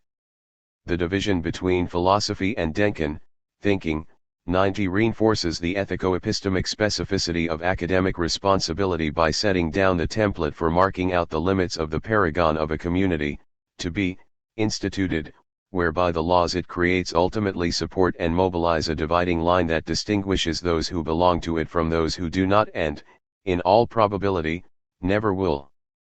The partisanship of discipline and disciplinarity plays upon the need for philosophy to be affiliated with the historicity of a culture. Here we must give way to caution, though, and not presume to know too much. There are cultural aspects of philosophy, Derrida maintains, but philosophy is not a cultural phenomenon. What does this mean, exactly, in both the narrow and broader sense of a community of shared and differing interests? This brings us to the second point. To say that philosophy is a cultural phenomenon would be to universalize it, to deny the relationship between philosophy and natural languages, European languages, 91 living and breathing languages that are proper to and establish the propriety of philosophy as an invention of the consciousness of the West and the articulation of its archive. And Derrida is sufficiently clear about this undeniable linguistic historicity, while attempting to avoid the opposition between two symmetrical temptations, one being to say that philosophy is universal. Today it's a well-known phenomenon. There is a Chinese philosophy, a Japanese philosophy, and so on and so forth. That's a contention I would resist. I think there is too much specifically European, specifically Greek in philosophy to simply say that philosophy is something universal. Philosophy is a way of thinking. It's not science. It's not thinking in general. So when I say, well, philosophy has some privileged relationship with Europe, I don't say this Eurocentrically, but to take history seriously. Point 92. The closure of philosophy does not mean a gathering together of the Greco-European reality of its roots and forcefully bringing them to an end that would lack any semblance of historicity. The breakthrough of what is to come must always arise out of the resources of a past thinking that cannot be effectively renounced. The trace of Greco-European cultural memory in philosophy will allow itself neither to be eradicated nor abandoned at the limit of the archive of knowledge it is and represents in method, form, and content. This first temptation leads to the second, both contrary and complementary, the desire to say, well, philosophy has only one origin, a single pure origin that is its foundation, its institution, through a number of grounding concepts which are linked to Greek language, and we have to keep this in memory and constantly go back to Greece and back to this Greek origin, European origin through anamnesis, through memory, to what philosophy is. 93 The Eurocentric myopia of this monocultural view of the archive of Western episteme is another peril of taking sides without actualizing sufficient precautions against the irresponsibility of academic solipsism. Magnifying the question of the historicity of philosophy and of the purity of its Greek origins, this temptation foreshadows the necessity of moving beyond the concept of a universal thought and recognizing the rise of the cosmopolitical condition that can't predicted as a moment in the infinite process of eternal becoming, or the point in history where a giant step in the progress of humanity can be seen resulting from an outgrowth of the global self-awareness and situatedness of human being. Derrida stresses the virtues of another model whose approach to truth cannot be distilled quite so easily into a program of Eurocentrism and simple-minded anti-Eurocentrism. That is, while keeping in memory this European, Greek origin of philosophy, and the European history of philosophy, to take into account that there are events, philosophical events, which cannot be reduced to this single origin, and which meant that the origin itself was not simple, that the phenomena of hybridization, of graft, or translation, was there from the beginning. So we have to analyze the different philosophical events today, in Europe and outside of Europe. 94. In essence, the attempt to make philosophy live out its future after the historicity of its Greco-European past, requires the space of an aporia that cannot be locked into this fundamentally cultural, colonial, or neocolonial dialectic of appropriation and alienation. There are other ways for philosophy than those of appropriation as expropriation, to lose one's memory by assimilating the memory of the other, the one being opposed to the other, as if an exappropriation were not possible, indeed the only possible chance. Point 95. Derrida is right. The testimony of memory and its reaffirming of an ethical response and responsibility to the historicity of the past is important for inscribing and building the horizon of a new community. 96. It is not a matter of reasonable speculation, as the speculative moment within the Academy will not do justice to rethinking the new situation of nations and states, of peoples, that must transform their assumptions in relation to what we now know is the urgent necessity of displacing some concepts which are absolutely essential to the constitutions. 97. Of international institutions like the United Nations and UNESCO. The cosmopolitical hybridization of empirical and epistemic identity Derrida speaks of does not involve trying to erase the history of one's own memory by working, in vain, to appropriate the effects and effectivity of another archive, the archive of another.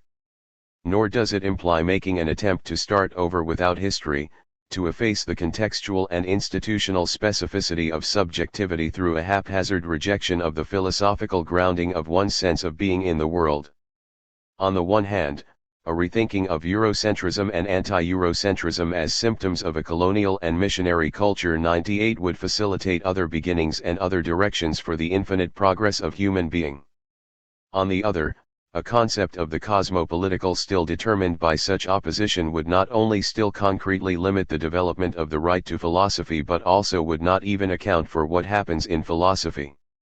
99 Do we have any chance of respecting a desire to promote and protect the call for either the appropriation, expropriation, or exappropriation of Western metaphysics on a global and international scale? If philosophy could ever hope to overcome the impossible dream of achieving its own end, it would be precisely through a curious rupturing of the idea of its historicity, the memory of its being past, which, of course, could never happen. And we should not want an expunging of the history of philosophy, if it were even possible. Metaphysics does not have to be forcefully sedated, sanitized, and subdued. Also, we do not have to issue a proclamation that would render it alive or sentence it to death. As Derrida observes, not only are there other ways for philosophy, but philosophy, if there is any such thing, is the other way. And it has always been the other way. 100. To be unequivocal, philosophy has always been bastard, hybrid, grafted, multilinear, and Polyglot 101. The teaching body of the discipline has always known this to be true. 102 Pedagogical systems highlighting methods of recitation and repetition in the delivery of its curriculum were designed as a defense against a mnemonic underdetermination of the totality and authenticity of the philosophical archive. By this I mean the competing models and systems of the reason of Western episteme that explicate the ontological sources of human consciousness and being. What signals the crisis of philosophy and leads to a questioning of the value of its teaching and learning, thereby feeding the naive illusion of its untimely demise, are the metaconditional links of possibility, to be more specific, the conditions of impossibility within its complex lineage that work to destabilize the history of philosophy and, consequently, open up the concept of philosophy to what is not philosophy proper or proper to philosophy.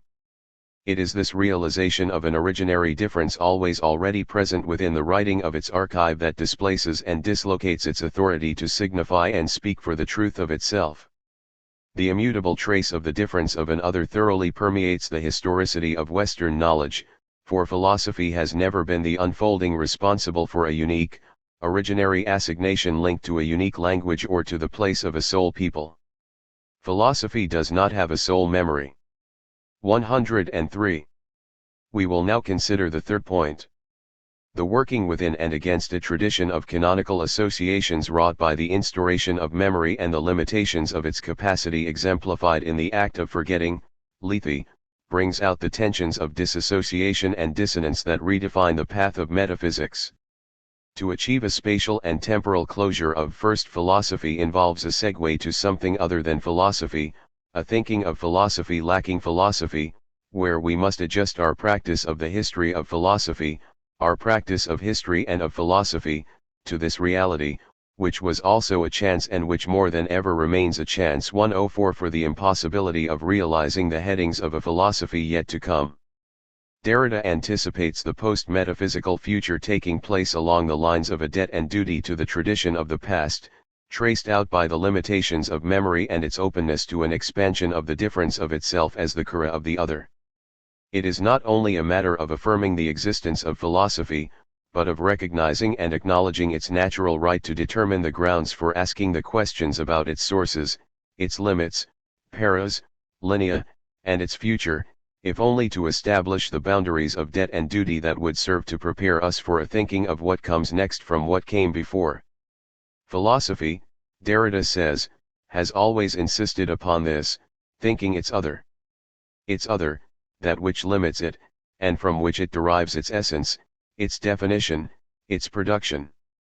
105 One cannot beat the anti-metaphysical drum, tympan, too loudly and still expect to hear the echoes of a timelessness reserved for the task of thinking. Indeed, it would be unwise to philosophize with a hammer, like Friedrich Nietzsche's Zarathustra, and ponder how best to go about the mobilization of a noisy pedagogy that would displace the internal sound of seeming truth in the ears of those poised to transform what one decries. 106 In metaphysics.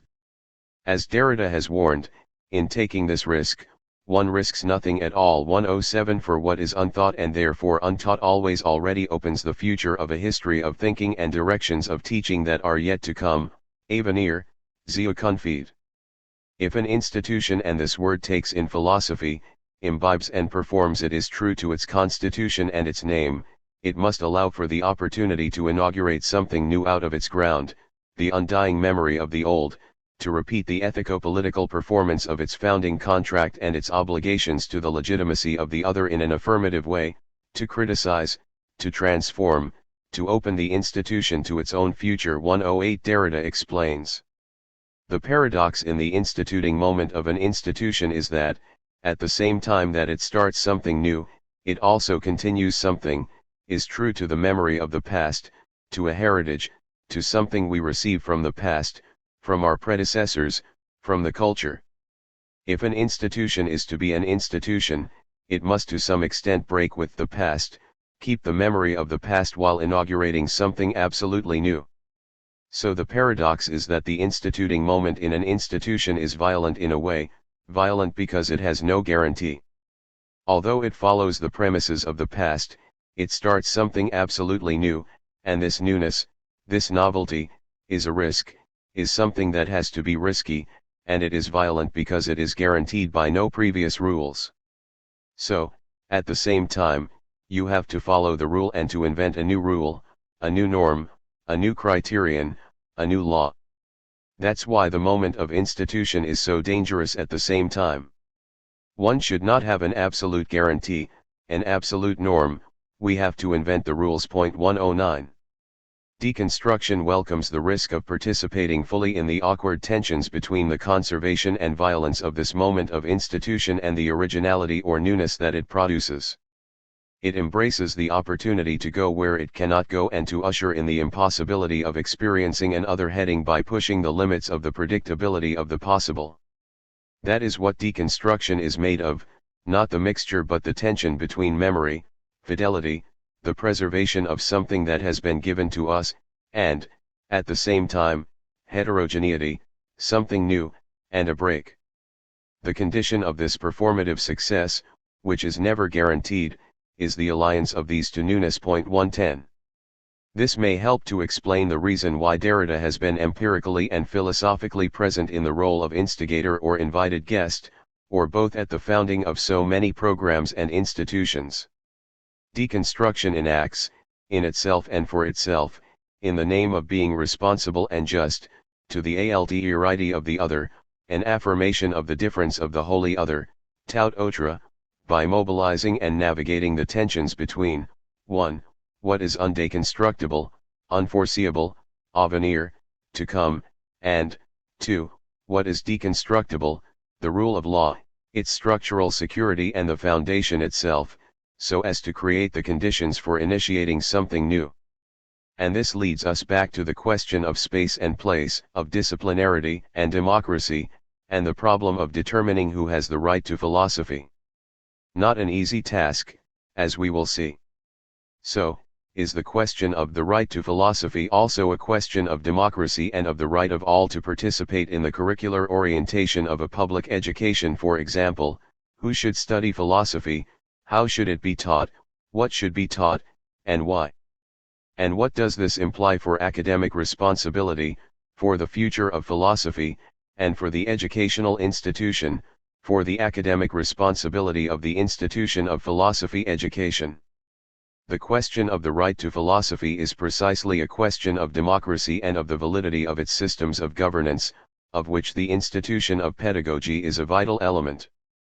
For, we well know, and I have discussed this earlier, that public education initially began as a way to educate the subject into citizenship by legislating the ways of the state and its interpretative judicature into the experience of schooling. Leaving the unlettered innocence of childhood behind has historically meant becoming a responsible member of society, defined via a liberal utilitarian concept of functional literacy as the ability one has to read and thus adhere to the letter of the law. To be more specific, the idea of willfully exercising the right one possesses to teach and learn philosophy, in moving from the study of law to that of philosophy, du droit à la philosophie, constitutes the initial step toward realizing the historico-conceptual groundwork for the imminent reality of the institution of education in a democracy to come. What would it look like? What would it imply for the right to philosophy, for pedagogy, for the university? Its instauration would be empowering. That is, its ethic of practice would take into account the right to philosophy from a cosmopolitical point of view by addressing the competition among several philosophical models, styles, and traditions that are linked to national or linguistic histories, even if they can never be reduced to effects of a nation or a language. 111 Here, Derrida gives a specific example of the directions of a possible heading that can be explored further. To take the most canonical example, which is far from being the only one and which itself includes numerous subvarieties, the opposition between the so-called continental tradition of philosophy and the so-called analytic or Anglo-Saxon philosophy is not reducible to national limits or linguistic givens. This is not only an immense problem and an enigma for European or Anglo-American philosophers who have been trained in these traditions. A certain history, notably but not only a colonial history, constituted these two models as hegemonic references in the entire world. The right to philosophy requires not only an appropriation of these two competing models and of almost every model by all men and women, par touts. The right of all men and women, de touts, to philosophy also requires the reflection, the displacement, and the deconstruction of these hegemonies, the access to places and to philosophical events that are exhausted neither in these two dominant traditions nor in these languages. These stakes are already intra-European. 112. Exercising the right to philosophy from the cosmopolitical point of view would not be the result of any politicized determination of a revolutionary movement or populist gathering intended to reclaim control of subjective agency, of the freedom over thought and thinking, from the modus organum of the intellectual apparatus of the state, the educational system, including the model of the university, in order to render it unto a nameless, faceless, sexless, and ultimately indistinguishable mass of humanity. This is no route to a contemporary rethinking of the concepts of state, of sovereignty. 113 In relation to the struggles of actualizing the differences of a new global community as we are experiencing them today. For the efforts undertaken to install the hegemony of an empirico-philosophical ground for rationalizing a new structurality of governance, no matter how egalitarian or democratic in principle, would be haunted by the living ghosts of resentful memories that would no doubt shape the future of a democracy to come in a highly reactionary way, limiting its conditional possibility to a negative determination of the moment of institution. The simple, thoughtless, act of reinstitution unwittingly repeats the appropriatory logic of the hierarchy and reenacts a litany of exclusionary injunctions, both consciously and unconsciously, whether it wants to or not, across the cultural and academic border wars of the right to philosophy from the cosmopolitical point of view. It would make absolutely no sense to attempt to level an institution such as the university, to want to, if indeed one ever could, bring its efficacy to a standstill and make its existence superfluous or anachronistic, even though, on the surface at least, the material formation of its regulative idea and operative ideal may seem quite closed unto the reality of itself, and devoid of any space through which to achieve a productive opening to alterity. Deconstruction is not destruction, however. A resistance to the conditions and effects of institutionality must maintain and occupy the discursive form of an intractable questioning that always already takes place from within the language practices of the institution, but at its utmost periphery, as Derrida maintains, with respect to the discipline of philosophy. Even before one speaks of visible or overriding structures, primary and secondary education, the university, authority, legitimacy, there is the very experience of discourse and language. The interest of philosophy already finds itself involved there in institutions. Everywhere and always, institutions articulate teaching and research, they attempt to dictate our rhetoric, the procedures of demonstration, our manner of speaking, writing and addressing the other. Those who think they stand outside institutions are sometimes those who interiorize its norms and programs in the most docile manner. Whether it is done in a critical or deconstructive way, the questioning of philosophy's relation to itself is a trial of the institution, of its paradoxes as well, for I try to show nonetheless what is unique and finally untenable in the philosophical institution. It is there that this institution of the university and as philosophy must be a counter-institution, one which may go so far as to break, in an asymmetrical fashion, all contracts and cast suspicion on the very concept of institution. 114. The question of the right to philosophy, du droit à la philosophie, and of the right philosophy is one that must interrogate the how and the why of justifying the assignation of privilege over a domain of knowledge and its institution within the university to a governing body that is thereby given power to instruct and dictate a judgment claiming, more or less, the force of law regarding the future destination of a discipline and who may or may not have access to it. The intermingling of language with power to augment or repress voice is nothing new. It has always existed, reinforcing the act of institution by fusing the constitutive and performative functions of speech, legitimizing the seriousness of the scene of founding and all that it signifies as the reproduction of the reconstitution of a body of knowledge into a material form of praxis. The illusion of newness enters the world in this familiar way via the difference of the repetition of what is old. And here the appropriation but also the surpassing of languages brings back the element of cultural memory in philosophy as that which foresees, on the one hand, the phenomena of dogmatism and authority established by the linking of the past to the construction of a universal public knowledge and, on the other, paths that are not simply anamnesic, in languages that are without filiational relation to these roots. 115 The right of institution accentuates the imperative to control the lines of communication, to make reasons make sense without recourse to the contrariety and complementarity of the arguments of an other side. The trick to a deconstructive defiance of this ideologizing effect, however, is to insert oneself within the openings of the system, at the periphery, its margins, where its center breaks down, where it fissures and cracks, welcomes heterogeneity and difference. With the sole language, the global extension of English as an international language is the example Derrida uses. It is always a philosophy, an axiomatic of philosophical discourse and communication, that imposes itself without any possible discussion.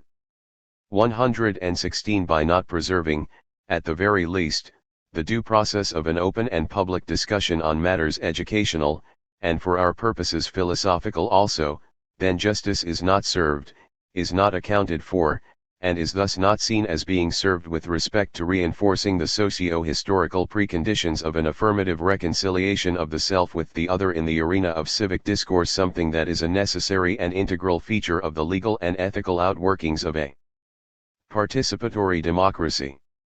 To be more precise, when one individual or group is given, or takes all but total control of the constructible field of public knowledge, example the institution of pedagogy, and has discrete power over the conditions of its material/cultural dissemination, example a curriculum defines and models its method of teaching and learning, establishes evaluative criteria, then this self-limiting structure of closed governance reinforces the divisive criteria of inclusion and exclusion that make any decisions regarding public education void of responsibility and respectful response to the alterity of another.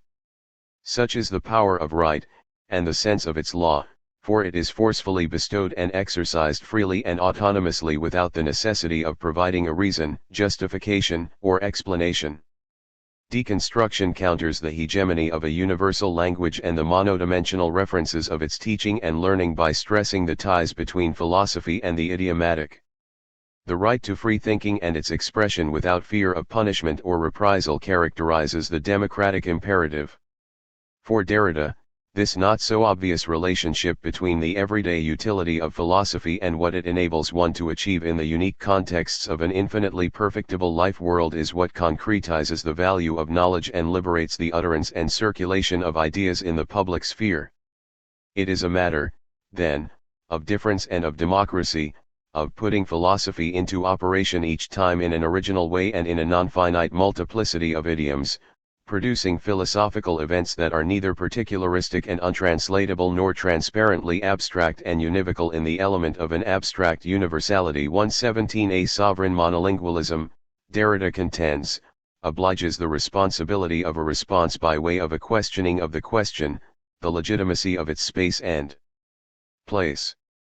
Suppositorying that between the question and the place, between the question of the question and the question of the place, there is a sort of implicit contract, a supposed affinity, as if a question should always be first authorized by a place, legitimate in advance by a determined space that makes it both rightful and meaningful, à la fois droit et sens, thus rendering it possible and by the same token necessary, both legitimate and inevitable. 118. Would we not expect as much of imposing and legitimating appellations? 119 Well, yes, and no. Deconstruction would not have it any other way. Derrida poses the problem of the propriety of the question of the right to philosophy, where and how it should be asked and by whom, because he knows we cannot refuse an affirmative response to the implications of the scenario. For example, UNESCO is the privileged place 120 for inquiring into the right of philosophy. It is a matter of reaching a proper destination by navigating the journey of the mission the institution has assigned to itself. 121 Could we refuse the possibility of arriving at a cosmopolitical utopia? Could we do such a thing, reasonably support its resistance, and still be responsible to the democratic rights and principles that sanction the appearance of an institution such as UNESCO in the first place? The deconstructive stunt of offering the reader a choice of impossible alternatives is one Derrida often indulges in. This one is highly rhetorical and dramatic, but not overdetermined in its effects. It defies us to simultaneously agree and disagree, to put our assumptions temporarily under erasure so as to question the premises both of the context of the lecture and of the Constitution of UNESCO, whose preamble is laced with the following words and concepts: peace, dignity, democratic principles, humanity, justice, liberty, sacred duty, mutual assistance, perfect knowledge, mutual understanding, education, culture, war, differences, ignorance, prejudice, mutual respect, doctrine, inequality, moral solidarity, communication, and so on. Nowhere is philosophy and the right to philosophy mentioned. The Constitution of UNESCO is suspiciously silent in this regard, even though philosophy, in every respect, structures the semantic field of the terms listed above by providing the basis for a conceptual historicity of denotations and associations relating these lexemes to ideas and the types of practices they point to. We still have free will and an open conscience, however. We can disagree at any moment with what Derrida suggests and dismiss UNESCO and its constitution as being both too naturalist and too teleologically European. 122 This criticism is true enough.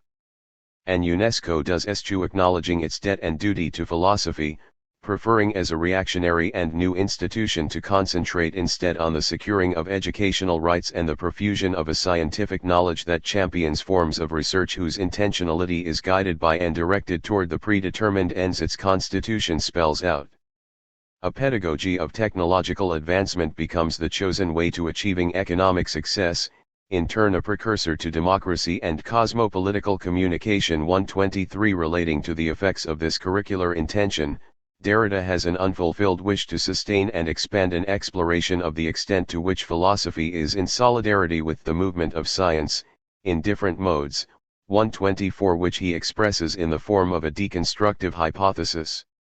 That, while taking into account or taking charge of this progress of the sciences in the spirit of a new era of enlightenment for the coming new millennium, and in this respect I remain Kantian, a politics of the right to philosophy for all men and women, de tout et de tous, might be not only a politics of science and of technology but also a politics of thought that would yield neither to positivism nor to scientism nor to epistemology, and that would discover again, on the scale of new stakes, in its relation to science but also to religions, and also to law and to ethics, an experience that would be at once provocation or reciprocal respect but also irreducible autonomy.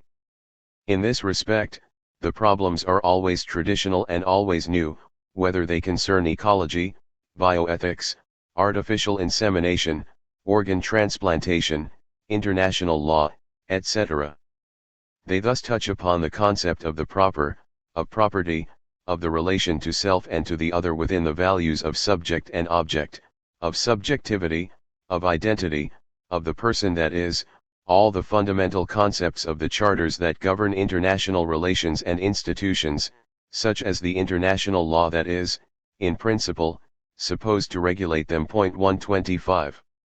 Derrida is acutely aware of the fact that philosophy is everywhere suffering, in Europe and elsewhere, both in its teaching and in its research. 126. This is the motivation for the lecture, to address the reason of a limit that, even though it does not always take the explicit form of prohibition or censure, nonetheless amounts to that, for the simple reason that the means for supporting teaching and research in philosophy are limited. 127. The turn to end-oriented sciences, and to techno-economic, indeed scientifico-military, imperatives is cultivated, sometimes rightly and sometimes wrongly, by the desire for outcomes labeled useful, profitable, and urgent. 128. As Derrida correctly comments, it is not a matter of indiscriminately contesting all of these imperatives. 129. There is more to it, however, than a cool detachment and acceptance of this narrowed distinction between what teaching and research is needed and what is necessary in the service of economy or even of military strategy. 130. Derrida elaborates the more these imperatives impose themselves, and sometimes for the best reasons in the world, and sometimes with a view to developments without which the development of philosophy itself would no longer have any chance in the world, the more also the right to philosophy becomes increasingly urgent, irreducible, as does the call to philosophy in order precisely to think and discern, evaluate and criticize philosophies. For they, too, are philosophies, that, in the name of a techno-economico-military positivism, by looking toward a pragmatism or a realism and according to diverse modalities, tend to reduce the field and the chances of an open and unlimited philosophy, both in its teaching and in its research, as well as in the effectiveness of its international exchanges. 131. So, why shouldn't we reject the example of UNESCO and choose to re-examine the nature of its propriety to ask the question of the right to philosophy? As we enter the uncertainty of a new millennium, what does UNESCO have to offer the future of thinking beyond the economic potential and promise of a scientific and technological cosmopolitanism? To say that UNESCO is not a legitimate institution, a good institution, would be to deny the good it has done or can do, to ignore its potential for an effective improvement of what, among other things, it does do well: it fights for access to education on a global scale. Which is to say, it has the capacity and is duty-bound, 132 in principle, to protect the right to philosophy from a cosmopolitical point of view, even if its constitution does not explicitly say so. And this responsibility is what foreshadows the possibility of enacting a progressive movement of nations, states, and peoples in a transformational enterprise aimed at negotiating the effectivity of a democracy to come. It involves taking the risk of affirming that the stakes have never been as serious in today's world, and they are new stakes, 133, ones whose formations call into question the very concepts defining human organizations and relations embodied in the Constitution of UNESCO, what we in the West automatically accept as self-evident truths about the universal plan of nature and its cosmopolitical democracy. Kant made so much of. The violence of authority is not determinate, however. It is subtle, stratified, and discontinuous in its effects, and therefore it must be approached with a respectful skepticism, like that of deconstruction, which lies between a certain erasure and a certain reaffirmation of debt, and sometimes a certain erasure in the name of reaffirmation. 134. That is, if we really want to make our way toward a philosophical reconciliation of difference and autonomy in light of the colonialist historicity of the West, for what one calls, in Greek, democracy, 135, can neither stand nor do without the presence of real dissensus in its community. So we must be careful not put philosophy off limits. On the contrary, we must mobilize the right to philosophy in a way that would address the violence of authority in democracy by situating its ethical efficacy and validity in relation to what today may constitute the limit or the crisis most shared by all the societies, be they Western or not. 136. As to the internal and international negotiation of their future from a cosmopolitical point of view. Again, Derrida's lecture is not intended to safeguard the boundaries of a discipline that is always already its other. It voices the call for a new philosophical reflection upon what democracy and, he insists, the democracy to come, may mean, and be. 137. The violence of authority has power to induce silences, but it does not totally restrict the interpretative engagement of consciousness. Interestingly enough, it can produce a heightening of thinking, sharpening its philosophical intensity by expanding rather than reducing the human capacity to respond responsibly, to question the absolute right and legitimacy of knowledge, its privilege, in an ethical way, by opening up the self-validating aspect of the institution to the voice of what is other. This is the underlying theme of the lecture. It details the importance of not abandoning the right to philosophy, its teaching and learning.